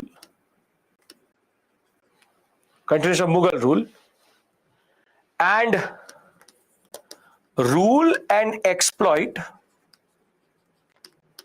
through ancient and medieval institutions. And their basic point is, do not touch the society. No, Yuvraj, no. Do not touch the society. No rebellion will happen if we do not touch too many things. Illusion, it's an illusion of continuity. See, these officers are called Orientalists. This is the basic Anubhav. Very good. This is why they never took Nizamat power, or what is called Nazim's power. They were happy to take the Diwani power because they exploit by keeping Reza Khan in front. They say that the Mughal institutions are good enough to exploit. Let us just revive them and give an illusion to the Indians that we are just the new Mughals. That is why you would have heard a book by William Dalrymple, White Mughals. Because the initial officers used to dress like the Mughals, they had etiquettes like the Mughals, they used to have all things, everything, enjoy opium, hookah, everything. These Europeans, these officers thought we will do minimal intervention, we will not touch too many things, and let them rule through their own institutions, and nothing is going to change. Mackenzie. That is why in Hastings judicial model, who used to sit with the judge? Who used to sit with the judge?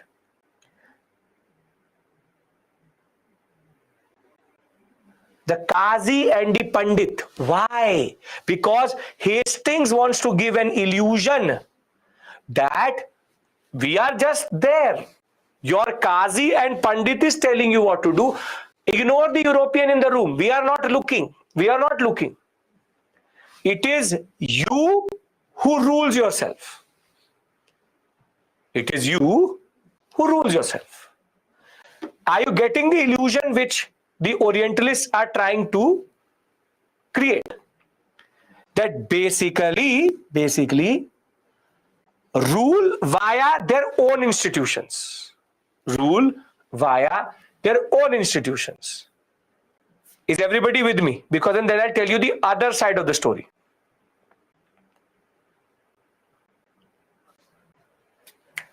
Now, tell me, what is minimal intervention? Don't touch the institution. Don't change too much. See, it is very simply, it's about, you are preparing for UPSC. You are preparing for UPSC. So now I'm your teacher. I come and meet you. And now you were taught by someone else previously. I come there and my concept is you will change me or you will rebel if I start to change too many things. So I give you a basic illusion of control by doing what your previous teacher was doing. Therefore, you think your preparation is also going well. I am also teaching you. I am technically getting what I want, which is the salary which you give me. But you are in an illusion of continuity. The Mughals went and the English came. The Mughals went, the English came. The English are nothing but an extension of the Mughals. Because the English fear rebellion. If you don't touch too much, people are not going to say anything. Is this point clear? I need everybody's yes, no. I need you to understand this because then you understand education policy. Simple point. Simple point is don't touch too much. Let them think they've been still being ruled by their own rulers, which are the Mughals. So you mask yourself as a continuation of the Mughals. But there's a problem. There's a problem. What would be the problem of using old institutions? Yashovarman let the NCERT say a lot of things that is for children. They genuinely respected Indian culture. That is not true. It's all in power play. What is the problem of using old institutions? Social injustice. Stick to old methods. See, old institutions were not made for exploitation. Basically, this is an inefficient way to exploit. Very inefficient way to exploit. There was no Mughal tax which was 90%. There was no Mughal tax which removed the peasantry from their from their private property. There was no Mughal institution which literally induced famines. So as much as this works, it's a very inefficient way of exploiting. You don't touch too much, but you don't touch too much, then how do you exploit more? Are you getting my point? Please follow the train of thought here. Understand it. I don't touch too much, but the institutions which were there were not for that level of exploitation which was there or what was needed by the British. So I can go with this model, but it doesn't give me anything. So now rises the other side of the story. And the other side of the story are called the Anglicans or the utilitarians. Utilitarians or utilitarianism. Utilitarians say remove all old institutions, create institutions which effectively exploit, but rather than giving them an illusion of continuity, create a new social category or new social class which can be loyal to you. Utilitarians very simply say social change is necessary for proper rule and exploitation. I'll tell you a very simple example of this. I'll give you a very simple example of this. I don't use cigarette. A Britisher came and gave me a whole pack of cigarettes. What will I do with it? What will I do with it? I don't drink cigarette. I don't smoke cigarette. I don't like cigarette. So what will the British try to do? Under utilitarianism, under the Orientalists say, don't give them cigarette. Give them bidi. What they smoke, let them take it. But the utilitarians say that what is the point of giving them something which is already there? I want to sell cigarette to you. So what I will do is that I will create in you a urge or I will socially engineer your behavior. Utilitarians said that produce a new type of culture which I will call middle class intelligentsia. The English educated Indians who speak like an English, who drink like an English, who smoke like an English, who eat like an English, but don't look like an Englishman. Utilitarians said, you fear rebellion, find another royal or loyal class. See, they say social change is necessary, remove old inefficient institutions.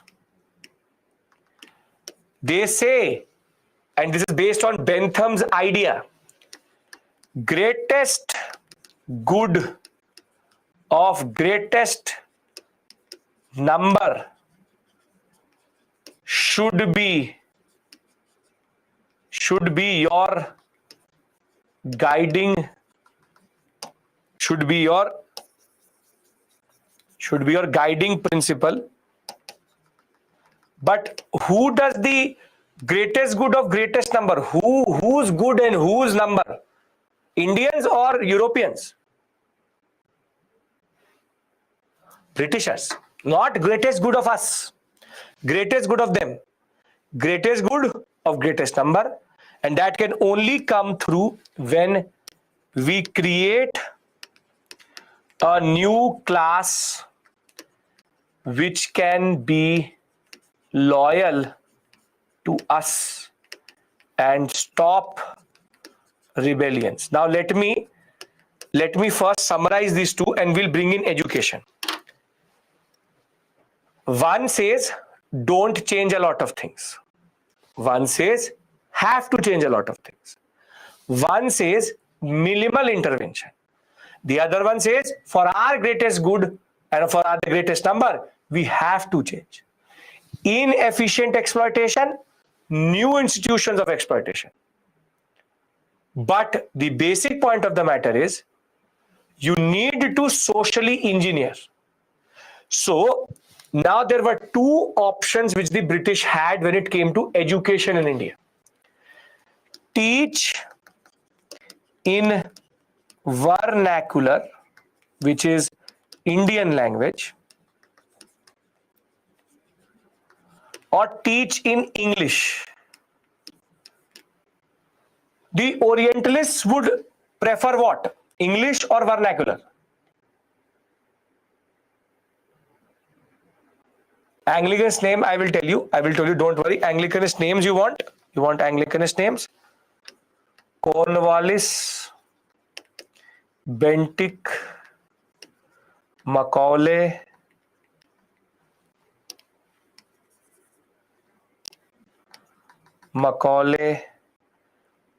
you can say anybody after Bentinck is a utilitarian only. Now, yes, very good. You've already answered to me. The Orientalist would say vernacular, and the utilitarian would say English.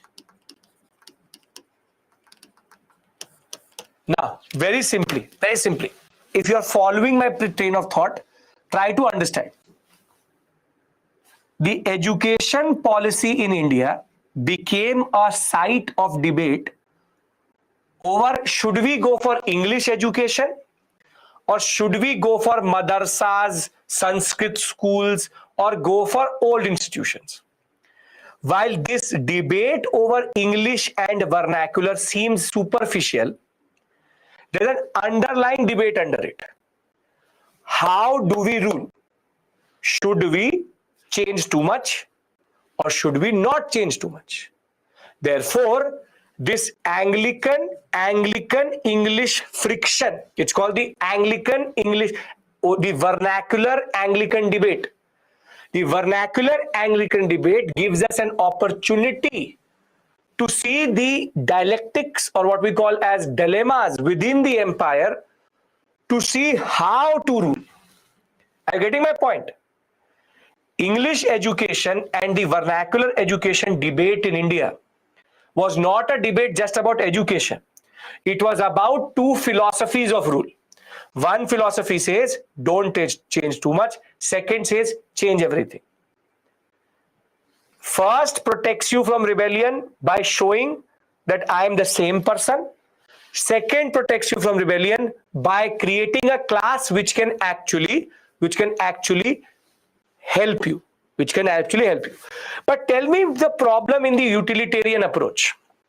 Tell me the problem in the utilitarian approach. Tell me the problem utilitarian approach. Not aggressive, not resistant, not lower section, not to apply, not inferiority. What they produce is an English, yes, very good. Path, very good. Backfire, very good. English educated elite or middle class Indian.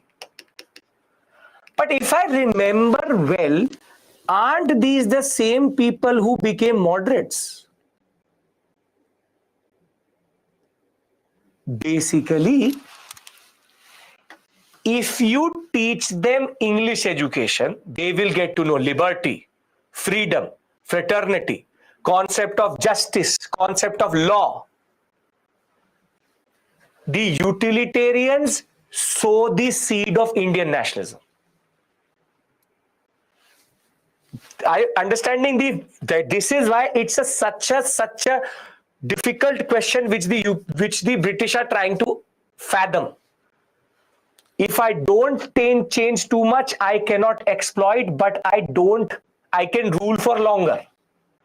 But if I change everything and I teach them Western ideologies, and Western ideologies are actually based on the concept of liberty, freedom, fraternity, democracy, constitutional government, then the same English educated elite will then say, okay, if there's something called freedom, then why do I don't have it? Then why don't I have it? Dadabhai Naoroji, G.V. Joshi, R.C. Dutt are all products of this process. Basically, Raja Ram Mohan Roy, Ishwar Chandra Vidyasagar, basically, the utilitarians will win this battle. I will show you the way it manifested itself. But the genesis of Indian nationalism is not that they fall from the sky. ऐसे आसमान से नहीं गिर जाते. They all were created through the same process of colonialism. Are you seeing that I'm now pivoting towards nationalism? I'm telling you where the British went wrong. The British had a very good model. But the problem is that they created their own demise. Utilitarianism works well, but it cannot work for long, because the same people you are exploiting will start to ask, why are you exploiting me?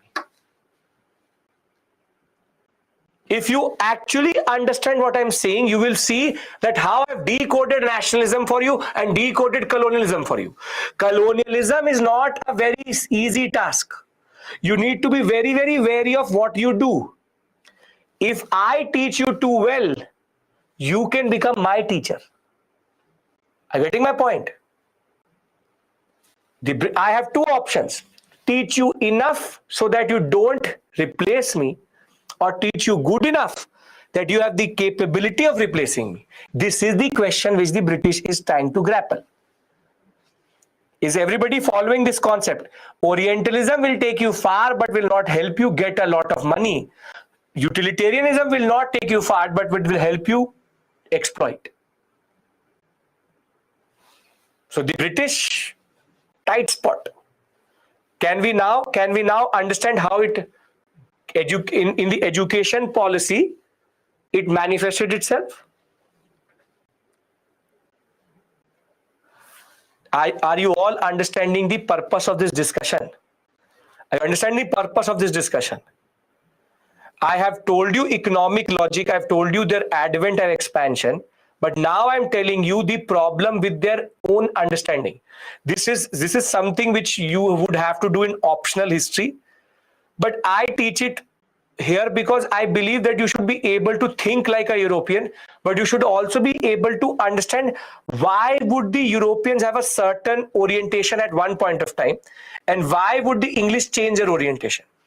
So in India, it is believed that between 1765 to 1813, 33 period, this 20-year period is a little bit of gray area. This period, Orientalists dominate.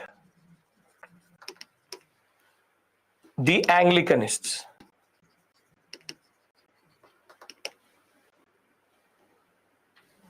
How can they exploit in utilitarianism and not in Orientalism? Both exploit. It is about degree of exploitation. It's about, should I stab you or should I cut you open? If I stab you, I can take out the blood for some time, but for a long period of time. But if I put that knife and open you up, then the blood will come very quickly, but you will not survive for a long time. So it's about either killing quickly or killing slowly. Orientalism says, just put the knife, halka sa. You put it, then let it drop bit by bit. You will not even feel it. But utilitarians say, just put it and open, let the blood gush out, but then you will not survive for a long period. Grapple meanings to control. I'm trying to give you as graphic as an example. The basic point is about how do you see it? How do you see it? Simple point is, how do I exploit you? That is the question. Okay. And it is believed that after 1833-35 till 1947, Anglicans dominate the philosophy.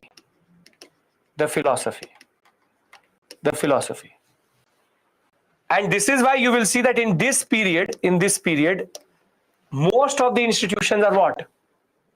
Vernacular. But after that, it isn't. Now, can I talk to you about this now concept, Orientalism, utilitarianism? What is the difference? I've been saying this for the past 45 minutes. Orientalists believe don't change too much, slow exploitation. Utilitarians say change everything, quickly exploit, but that will create a problem later. Okay. Why they change it, sir? Because between 1765 and 1833, nothing was coming out of India the level they wanted to. Okay.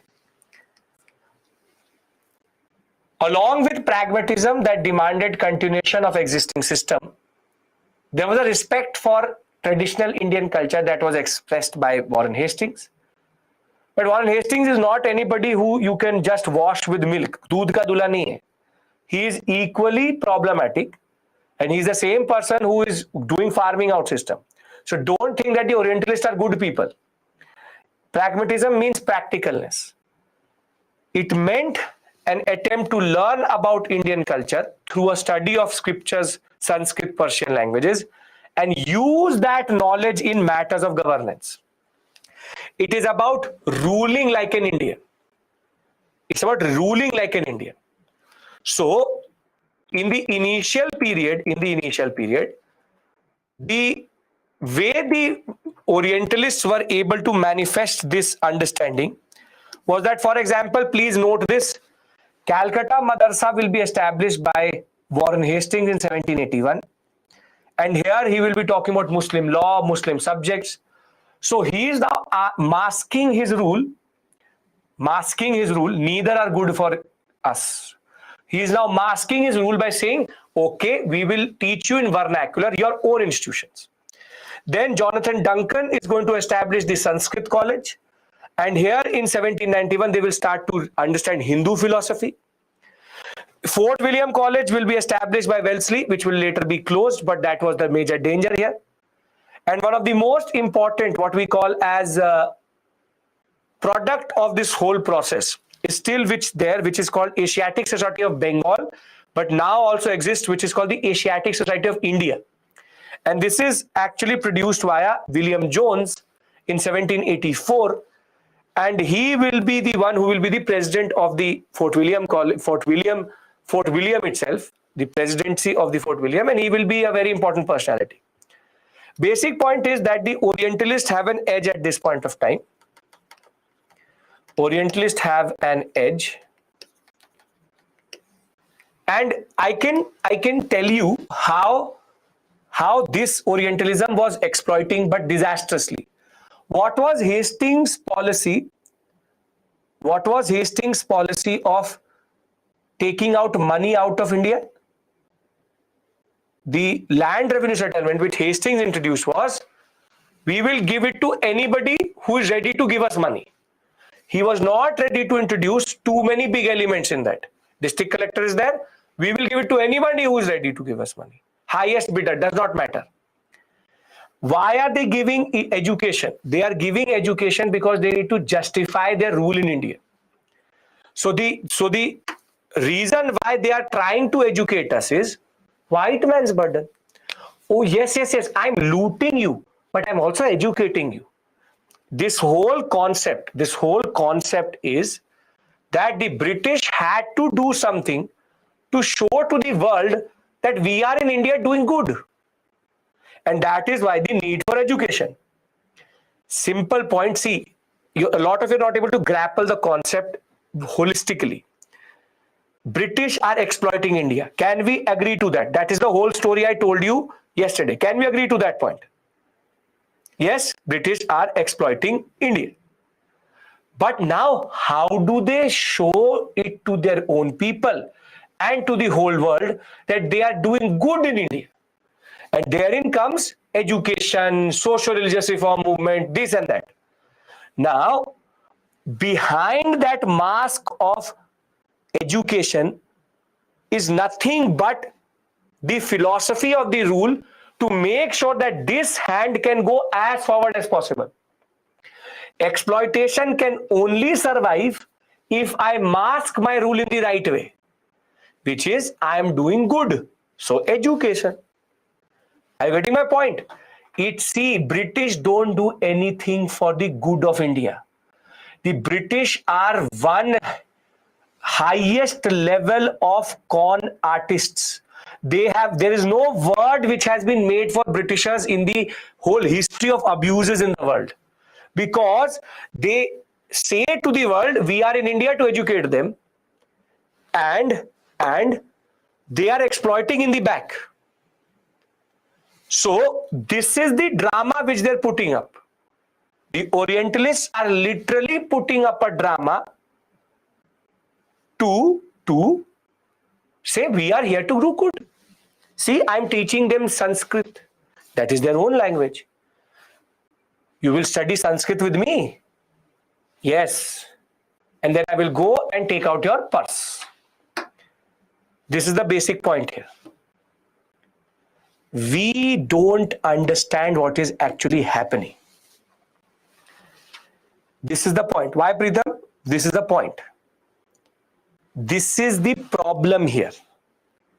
That we don't understand what is the underlying logic. When we talk about the Anglicanists, the English education people, initially they don't have a lot of leverage because the British did not follow this policy. But English education in India was pushed via the concept of, yes, Pritham, why not?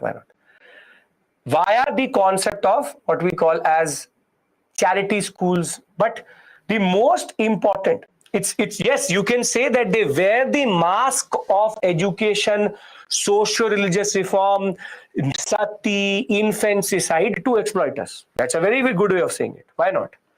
The simple point of the matter is Anglicanists were also there in India, but their hands were tied up at this point of time.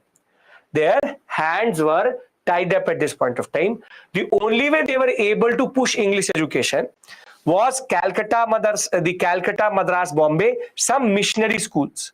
Basically, the company did not support any way of education via English till 1813. The question was not there. So they operated via the Dutch colony, the Danish colony of Serampore, and they spread the message of English education. You know who pointed out that sati was bad for the first time? Who pointed out that sati was bad for the first time? Albuquerque is there. The biggest critique of sati in India were the missionaries. They went to Hastings and said, you say rule through old institutions. Their institution is burn their women on the funerary pyre of the husband.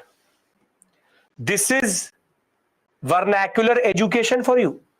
So the missionaries are showing to the British that this strategy will not work.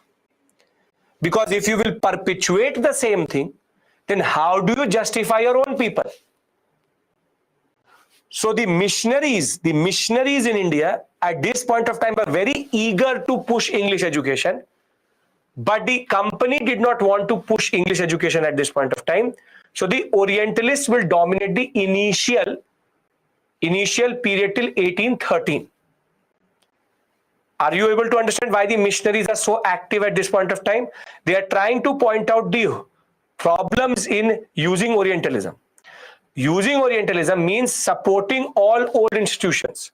But in India, social institutions include non-widow remarriage, child marriage, sati, dowry, social exclusion of women, basically all social evils only. So the basic point of the matter is that Orientalism will dominate, but the first effort is going to be in the English direction is going to be missionaries. Okay. Don't bring Albuquerque into the story. Albuquerque is a Portuguese. His logic is totally different. We are discussing English. Okay. Yes, that is two parts. The dilemma also is very, very directly proportional to how much of India they control also. But now something changes in 1813. something changes in 1813. 1813. Can I discuss why 1813 is so important? See, are you able to understand the logic of this discussion? Orientalism and what we call as Anglicanism, yes or no? Yes or no? Yes, I need that first understanding. Missionaries will support Anglicans. Yes, very good. To whom do they want to show? To the world and to their own public opinion in England. Right. See, because it's the company who is doing. See, simple point is it's the company which is ruling, not the British East India, not the British. So the company also had to be answerable to the people of England. And their understanding was, we are educating them. We are educating them. And the drama is going to happen in 1813. Who is good? No one is good. Again, no one is good. Neither Orientalism is good, neither Anglicanism is good. Okay, now, see. Before 1813, Orientalists are left, right and center dominating. But now in 1813 comes the charter, and I'll discuss the charter acts with you. Comes the charter. It's an act which comes from England, which perpetuates the what we call as monopoly of the English in India.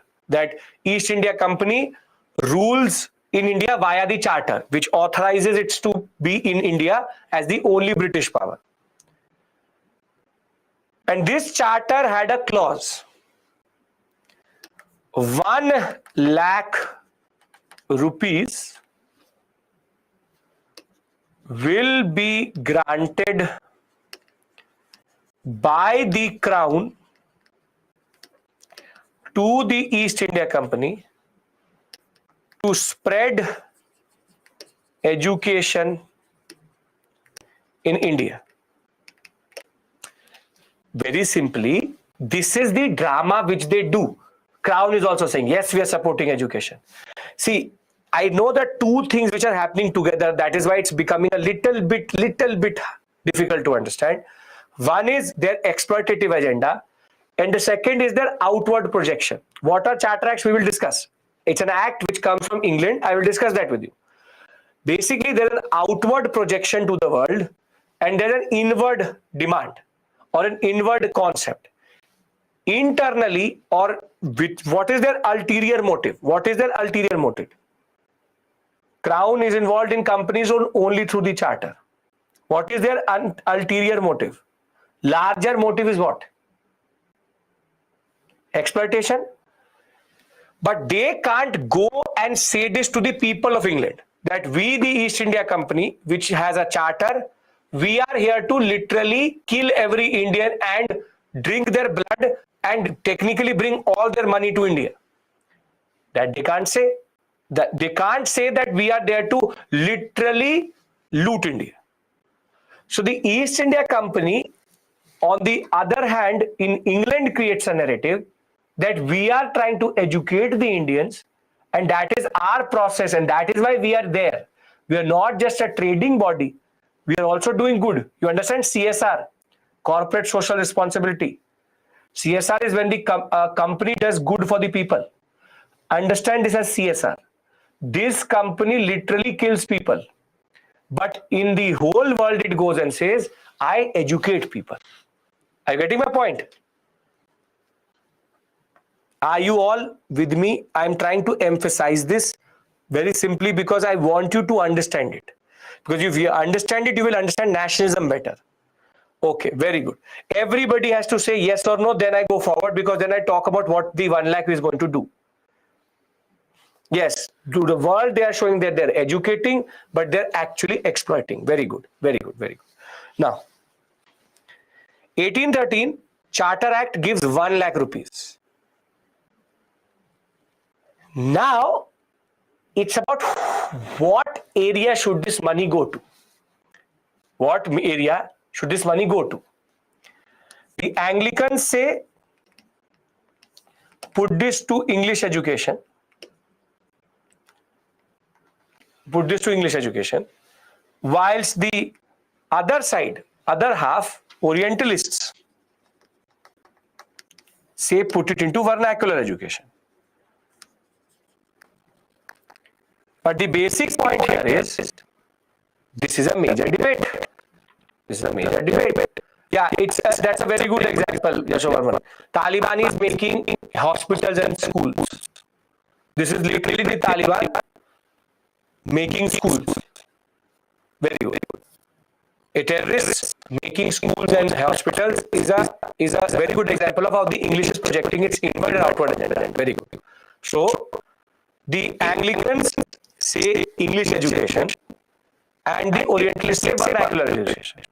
Now what is going to happen is that between 1813 and 1823, this money will not be allocated because there is too much debate in India. There's too much debate in India.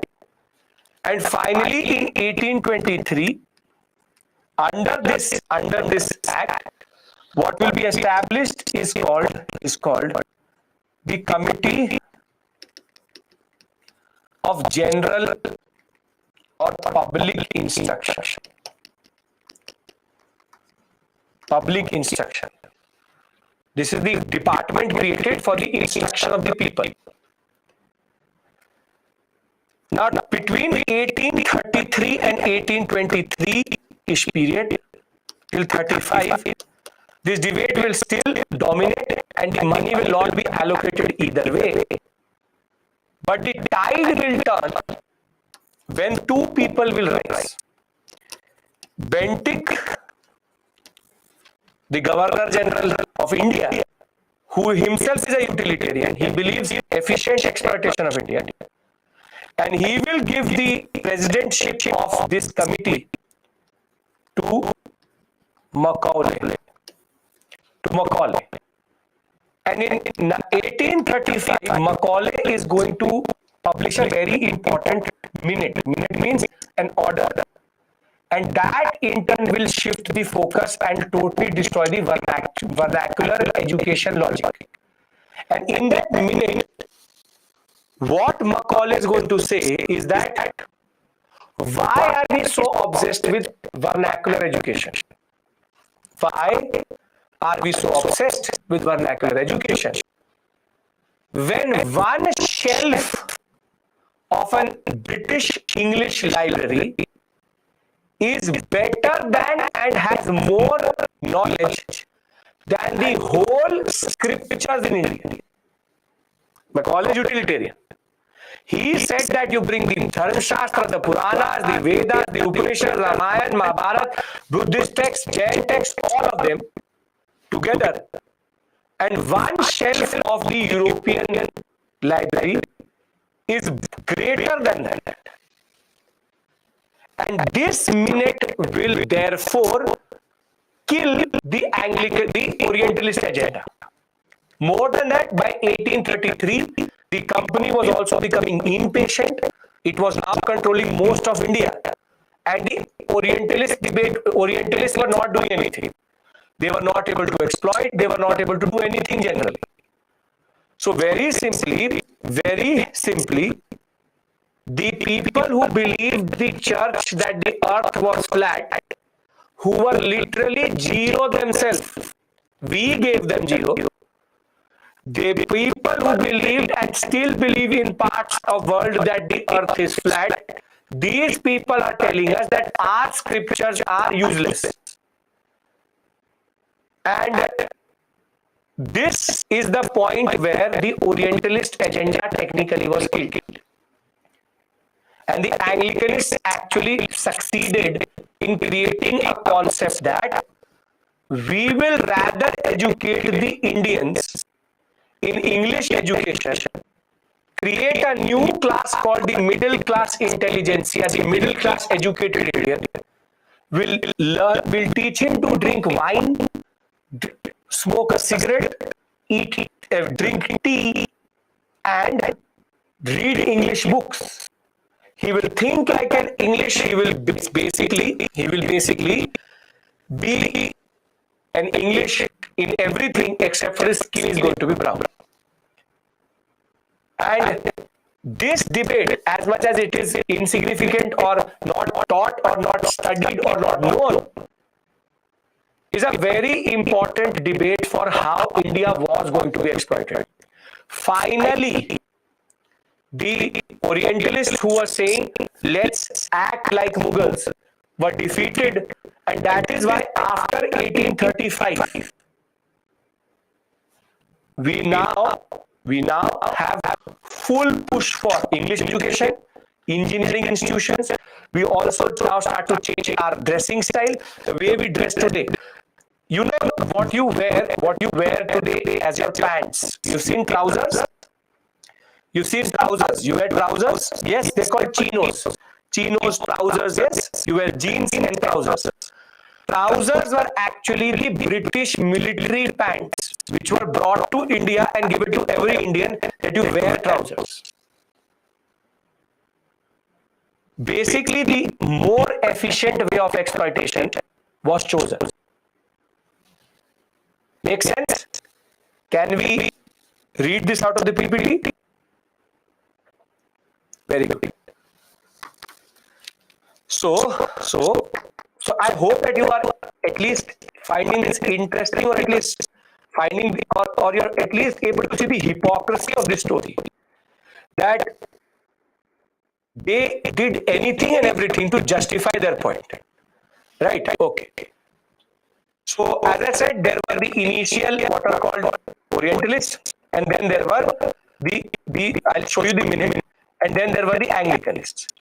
Now the Charter Act of 1813 comes, and the company is directed that you will be paid 1 lakh rupees annually for education. Now the debate is should it be Western education or Orientalist education? It was to encourage the native to learn literature and revive and improve their literature. The Anglicanists were not in favor of the Orientalists controlling education, and due to this controversy, for 10 years this money will not be allocated. Now the controversy, as I said, the controversy from 1823 will be once in the General Committee of Public Instruction will be set up to look into education. The most of the members initially were Orientalists, and they were asking for vernacular education. However, this debate will be killed once Macaulay is going to become the president of the General Committee of Public Instruction in 1834, and he will come up with this plan that we will create an Indian middle class intelligentsia. For example, Raja Ram Mohan Roy himself, and they said that we will create more Raja Ram Mohan Roys so that we can perpetuate colonialism in India. But they forgot that the same Raja Ram Mohan Roys will also destroy in that sense. The basic point of the matter is that Lord Bentinck was also an Anglicanist, and once Macaulay is going to give the famous minute, it will in turn end the debate itself. Would you like to see the minute? Orientalists are Hastings and people who want to do colonialism in the old style way. Okay. How Anglicans succeeded in expanding India? Everything what happened after 1835 is all India getting exploited properly. Deindustrialization, commercialization, everything. Okay. Now you see, this is the line which he used. I have never found one among them means Orientalists. Them means Orientalists. Who would deny that a single shelf of a good European library was worth the whole native literature of India and Arabia. The intrinsic superiority of Western literature is indeed fully admitted by the members of the committee who support Orientalist plan of education.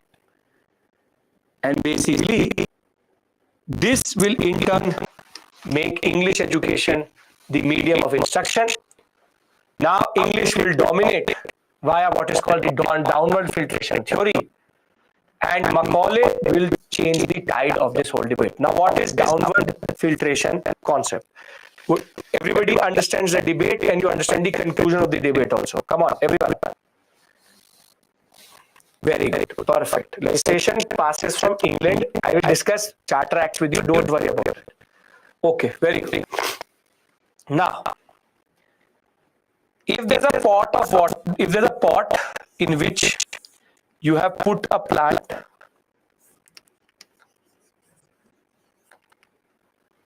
When you water the plant, do you take out the plant, mix water with the soil and put it back?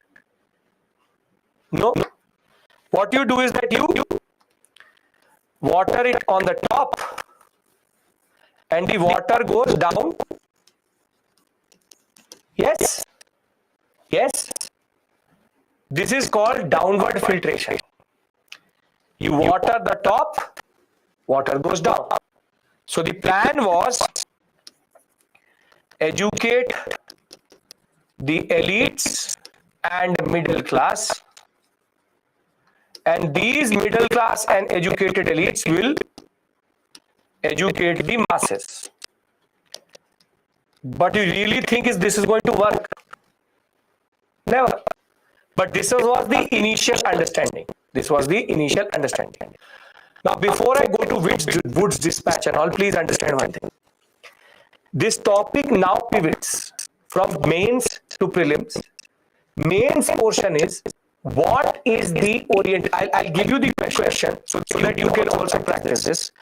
The question is going to come like this. The Anglican and Orientalist debate in education was linked to the larger philosophy of rule and exploitation of India. Do you agree? 250 words. Will you be able to write this answer after the discussion I'm having with you? Yes. So now the first purpose of this topic is done. The first purpose of this topic is done. The second purpose, can I now go into the prelims-oriented aspect? Everybody has to be more enthusiastic, has to tell me what is happening. You have to do that basic rule. You have to tell me. Great. Okay. Now the aspect related to prelims are technically the commissions of education. And basically, what comes in the examination is that they can ask you to put all these commissions in chronological order. Now, if I have your permission, I would like to write all the commissions down and then give you a quick learning, and then we'll talk about the commissions. We can do that? Perfect. The first commission is technically called Wood's dispatch. Called Wood's dispatch. We'll write it down. We'll write it down here. Wood's dispatch is a British who sends a dispatch from England saying that your download registration is not working. Then the second commission is called Hunter Commission. It's called Hunter Commission. See, you have Hunter Commission 1882, but this does not matter to us though. Then will be Ray Commission. Ray Commission. Ray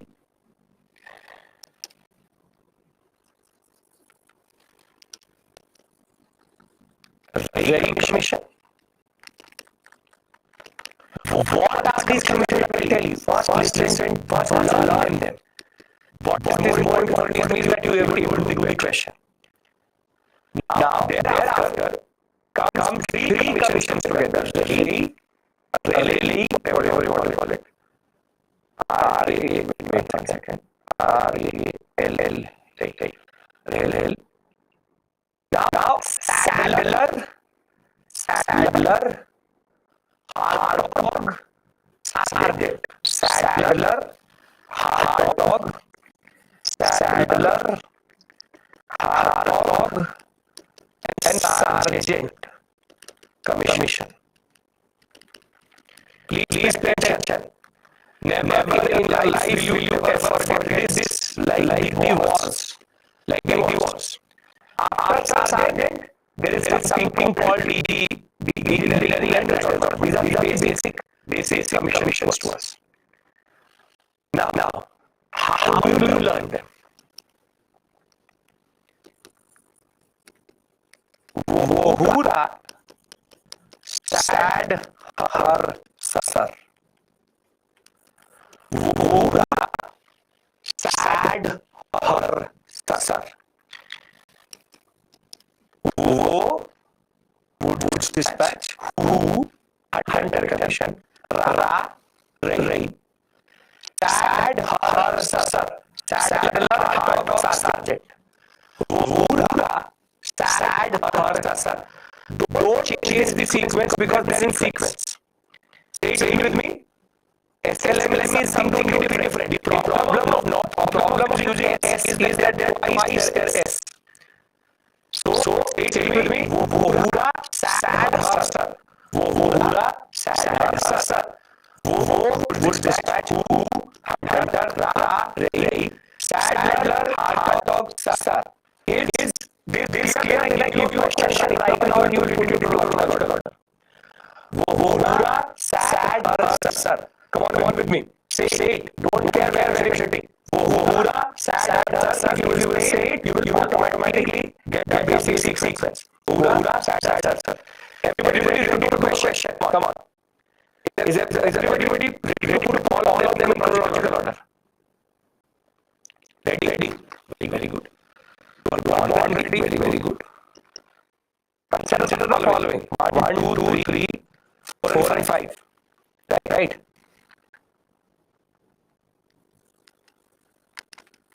Ray Commission, Hunter Commission,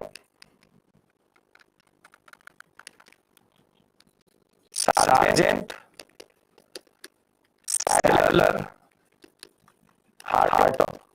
Put this in chronological order. Come on. Very good.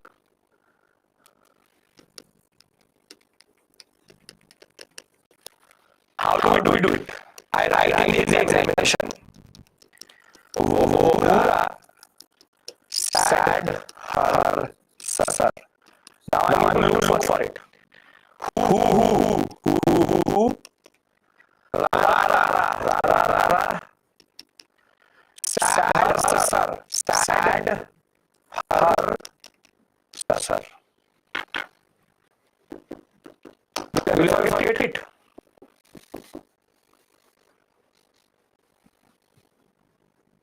No. Write it down. 2 times say it to your parents. Maybe clap for it also. But remember, Vohura sad her sir. Vohura sad her sir, and you will never forget it.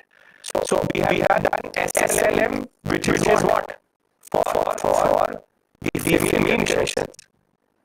Sache, Lyle, McDonald, and Vohura sad her sir for education. Now when we discuss about them, which is the most descriptive part that really matter.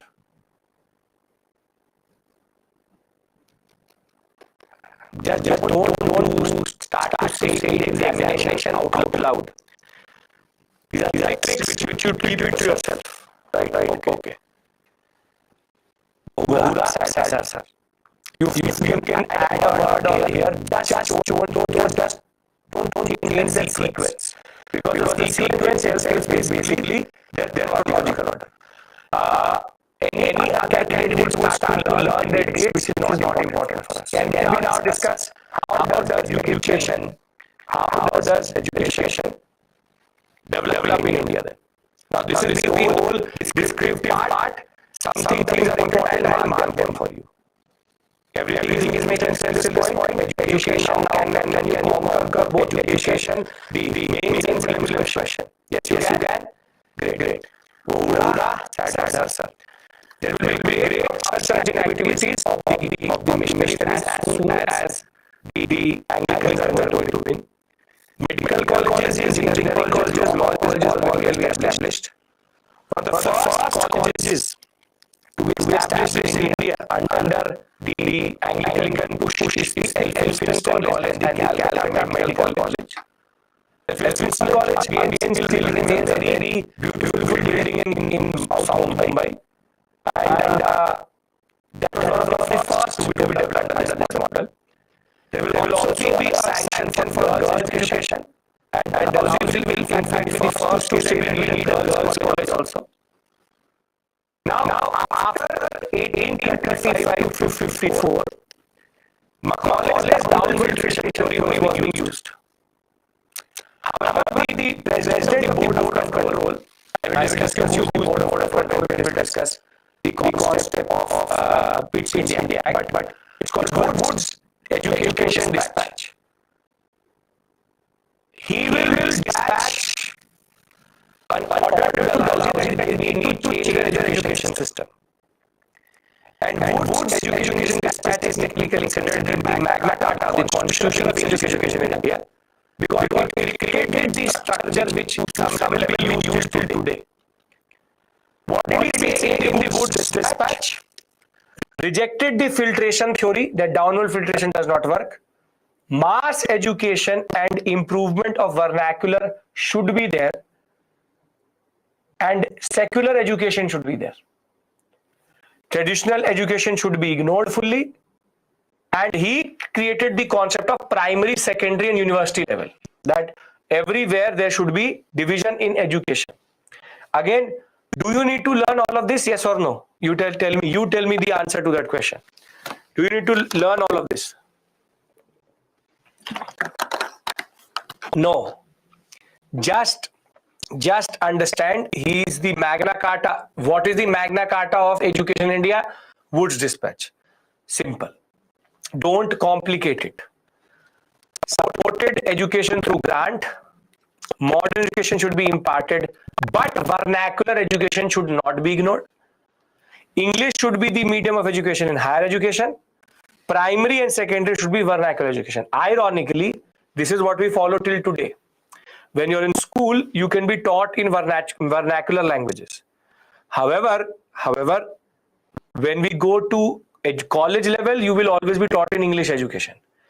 And that is the basic point here, that they created this division: primary, secondary, vernacular, higher education, English. Now, Hunter Commission will come, and based on the concept of Wood's Dispatch, the education department will be created in Bombay, Madras, Northwestern Province and Punjab. But the most important is that on the just before the fateful 1857, Calcutta, Bombay, Madras universities will be established. So the University of Calcutta, University of Bombay, University of Madras, January, July and Madras, September will be established, and then Punjab and Allahabad. These are considered all of the oldest institutions in India. Oldest being the University of Calcutta, then University of Bombay, or now University of Mumbai, University of Madras, which is nothing but University of Chennai, and Punjab and Allahabad. If you're from any of these institutions, this is your history. Basically, Delhi University is 1922. It's very late. So simply, Calcutta, Bombay, Madras, Punjab, Allahabad. Right? Okay. Punjab University, one of the oldest. Now Hunter Commission comes. It is coming under a Governor General called Ripon, and he will be asked to check the Wood's Dispatch working. He recommended that local bodies should be given primary education, and said that government should only maintain some schools, not all. Public schools should be less, private schools should be more. And he will technically divide the concept of secondary education into university and vocational. Vocational means skill development. So he said that we can have ITI, we can have these things, but we have university education, for basically the concept of academics and vocational for skill development, plumbers, this and that. Thereafter, REI comes under Curzon. And I will discuss REI with you again because Curzon had a very standard agenda. 1902 is the height of nationalism in Calcutta. So he will try to take away the power from the universities and rather keep it to the government, give it to the government. Tell me why this clause will come. Appointment of lecturers, professors should be done with the approval of the government. Tell me why would you want? I will tell you, Vivek, what to do with governor generals. Why would he want? He would want to do this because he would not like nationalists to enter and become lecturers. So nationalism was rising at this point of time. So to prevent nationalism to enter that way, government now had all the power. University power was lost. We will discuss this. It's called Universities Act. We will discuss it when we'll talk about the Swadeshi movement. Thereafter, Sadler comes under Chelmsford. 2 Indian members were also there. The 12-year concept, first class, second class, this for 12th, 1 to 12th, this comes under him. And he also is the one who introduces what is called the degree course of 3 years, BA honors. So the Sadler Commission introduced this concept, 12 years of education. Technically, we have 14 years, 2 years of preschool and then 12 years of schooling, and the concept of BA honors. Don't have to learn any of this. Enjoy. Don't have to learn any of this. Don't get caught up in any of this. Thereafter, 12 new universities will be opened. Benares, Mysore, Patna, Aligarh, Dhaka, Lucknow, and Osmania. The Kashi Vidyapith and the Jamia Millia Islamia will be established. And all these universities will be providing pass course and honors course, BA honors and BA program. Hartog will come. He will say that the situation is deteriorating. Policy of consolidation at primary education level. And we said that there should be more emphasis on people going into what we call as industry and commerce career. Somehow they had already predicted what Indian parents are going to do, which is that no, don't let them to go to universities, but they can also become engineers and go for what is called commercial careers rather than going for university education. Thereafter, Sargent, 1944. This is the last act which came before we got independence, known as National Scheme for Education, created after technically 40 years of experimentation, and objective to make sure that Indian colony can be there for 40 more years. They will lose us within 3 years, but they wanted to go for 40 more years till 1984. What did it think of? Elementary and higher education. All children between 6 to 11 should have universal compulsory education. Academic, vocational, and intermediate courses were abolished. Again, all of this is just filler. Engineering colleges will be established. Are you understanding the purpose of this? All is filler. What you need to know is the initial debate, and secondly, Vohura sad herself. I am not asking you to learn any of it. No one has to get caught up into that. Just enjoy the process. That is it. Enjoy. Just listen to me. Engineering. 4 colleges will be established in India. First was called the Thomson College, which is now IIT Roorkee, the oldest engineering college in India, 1847. Then second is the Bengali Engineering College, now one of the most reputed Indian Institute of Engineering, Science and Technology, the IIEST. And these people will play a very important role because they will produce civil engineers which will work in the public works department. So the railways, the bridges and the roads will be made by these engineering colleges graduates. Both in India and in Britain, all of this, the administration management of what we call as engineers was done by what is called the Royal Engineers and the Indian Army. Basically, simply, the most important career opportunities for these engineers was to become either a British engineer or become part of the British Indian Army as an engineer, because the military department creates a lot of infrastructure. This trend in civil-military relationship continued with the Royal Indian Engineering College, now called Cooper Hills College, and the Indian Public Works Department will be fully reliant on military engineers till 1947. Again, just basic information. If you are from any of these colleges, you will not get a mains question from this area. You can't write any of this in 250 words. Whatever is written is more than 250 words.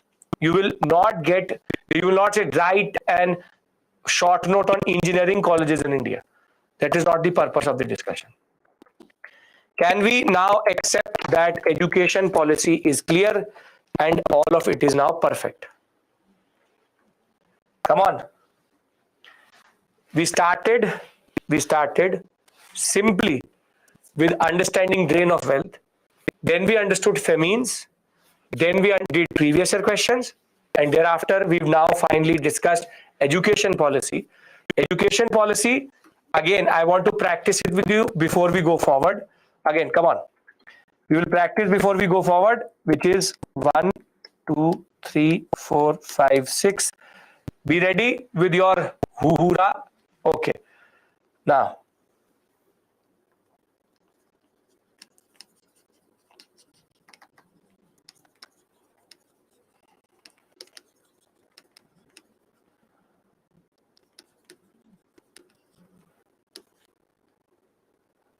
you have Sargent is done, Sadler, and well, this is enough.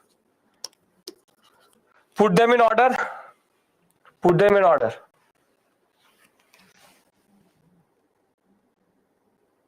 One, 4, 5, 3, 2. Okay. So, Wohura, Sad, Her, Sir. So, would, very good one. Then who, 4. Then there's no Ra, there's Sadler, 5. Then 3, then 2. You want to do a war one also? You want to do war? Sachin, I've already given you the article. That is enough for policing. You want to do a war one? Okay. If you're enjoying this, let's do a war one. Okay. 1, 2, 3, 4, 5, 6. 6 wars. Let's put them in chronological order. Okay. Third Carnatic War. First Mysore War. Second Mysore War. First Maratha War. First Sikh War. Battle of Plassey. Come on. For the push poll, I would have to make 4 options. By the time I will make the options, you will already know which option is correct, because I will put more mind in making that option. So why worry? Very quick in answering nowadays. Very good. 1, 6, 2, 4, 3, 5. This is what everybody is writing. Very good. So let's see why 1. 1 is, our trick was what? Carnatic, Bengal, Mysore, Maratha, Sikh, and first Mysore, first Maratha are together. So according to this, Carnatic has to go first. 1, very good. Then Bengal has to go. Very good. 6. Then we have to decide between first Mysore and first Maratha. So first Mysore, then Maratha, then again Mysore, and then Sikh. Make sense, everybody? I hope you are able to do it now. So you remember, right? Very good. Now, SLM, there are only 3. You put them in chronological order. You want to do that also? You want to do that also? You do that also. Okay, there are only 3 of them. McDonald,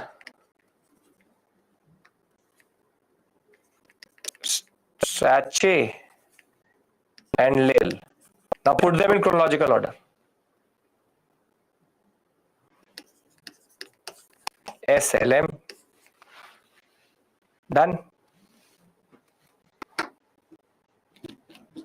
These are the things which students run away from. So I hope that you can actually now understand tricks. If you know, very quickly you can do it. Now comes, we will discuss two acts or maximum one act. At least we'll start constitutional development. And what is constitutional development? Can we discuss constitutional development? Even if you write a no, I will say I will go on. So I just need your consent. This is called British Orientalism. Give an illusion of continuity and power. Very good. Okay. Now, tomorrow we don't meet. We meet on Monday straight. We meet on Monday. So it's a flawed democracy. Now I'll give you a basic overview. I'll give you a basic overview. See, you understand this first, and then we'll just discuss a little bit of it. You understand this. I'm giving you a very important timeline. And now I will start to play with timelines quite a lot. And basically, timelines will be very, very important for you in the now henceforth. Now, when I talk about constitutional development in India, there are the basic total acts are like this. See, 1773, 1784, 1793, 1813, 1833, 1853, 1858, 1861, 1892, 1909, 1919, and 1935. These are the total acts which are there in India, and each of them have their own purpose. This is called Regulating Act. This is called Pitt's India Act. This is called Charter.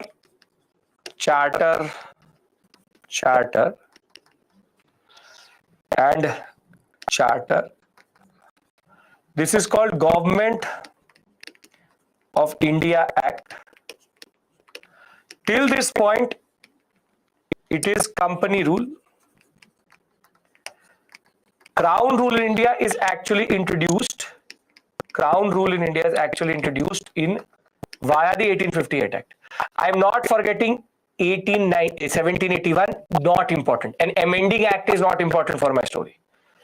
Now, 1861 is, these are called Indian Council Act. I am trying to give you a picture. Try to understand this. This is also called Indian Council Act. This is also Indian Council Act, but what is its alternative name? Anybody knows? Morley-Minto reforms.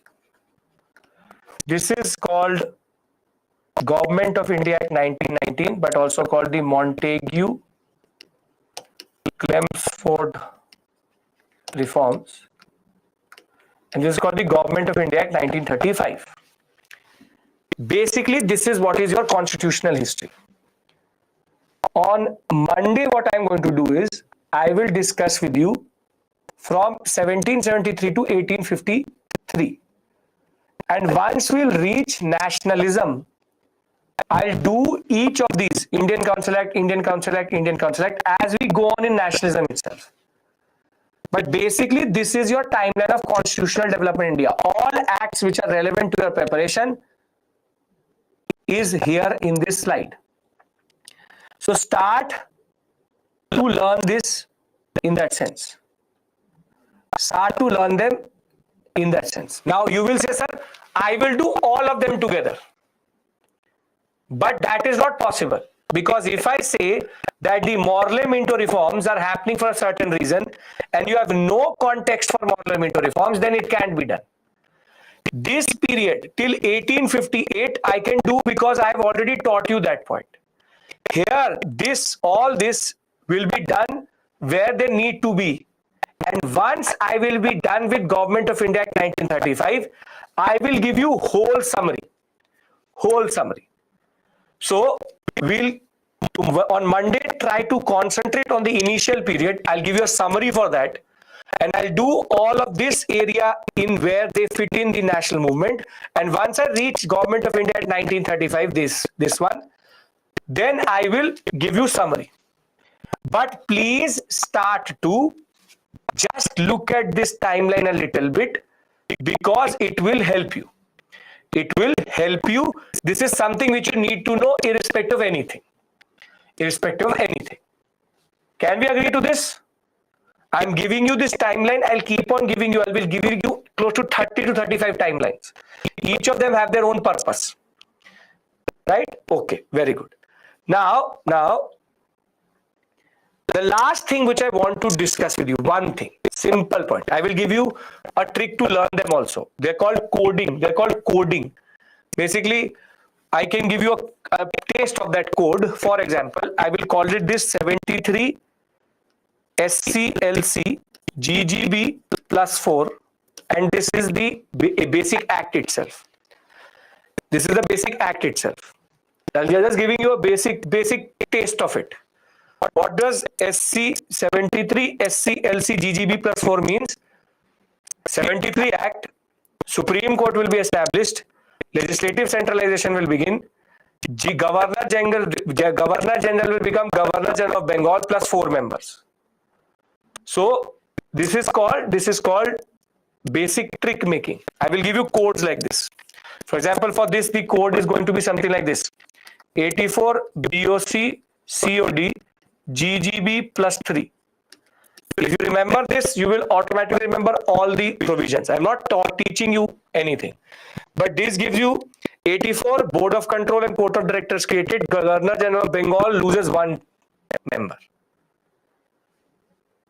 Don't worry, I will teach you these things.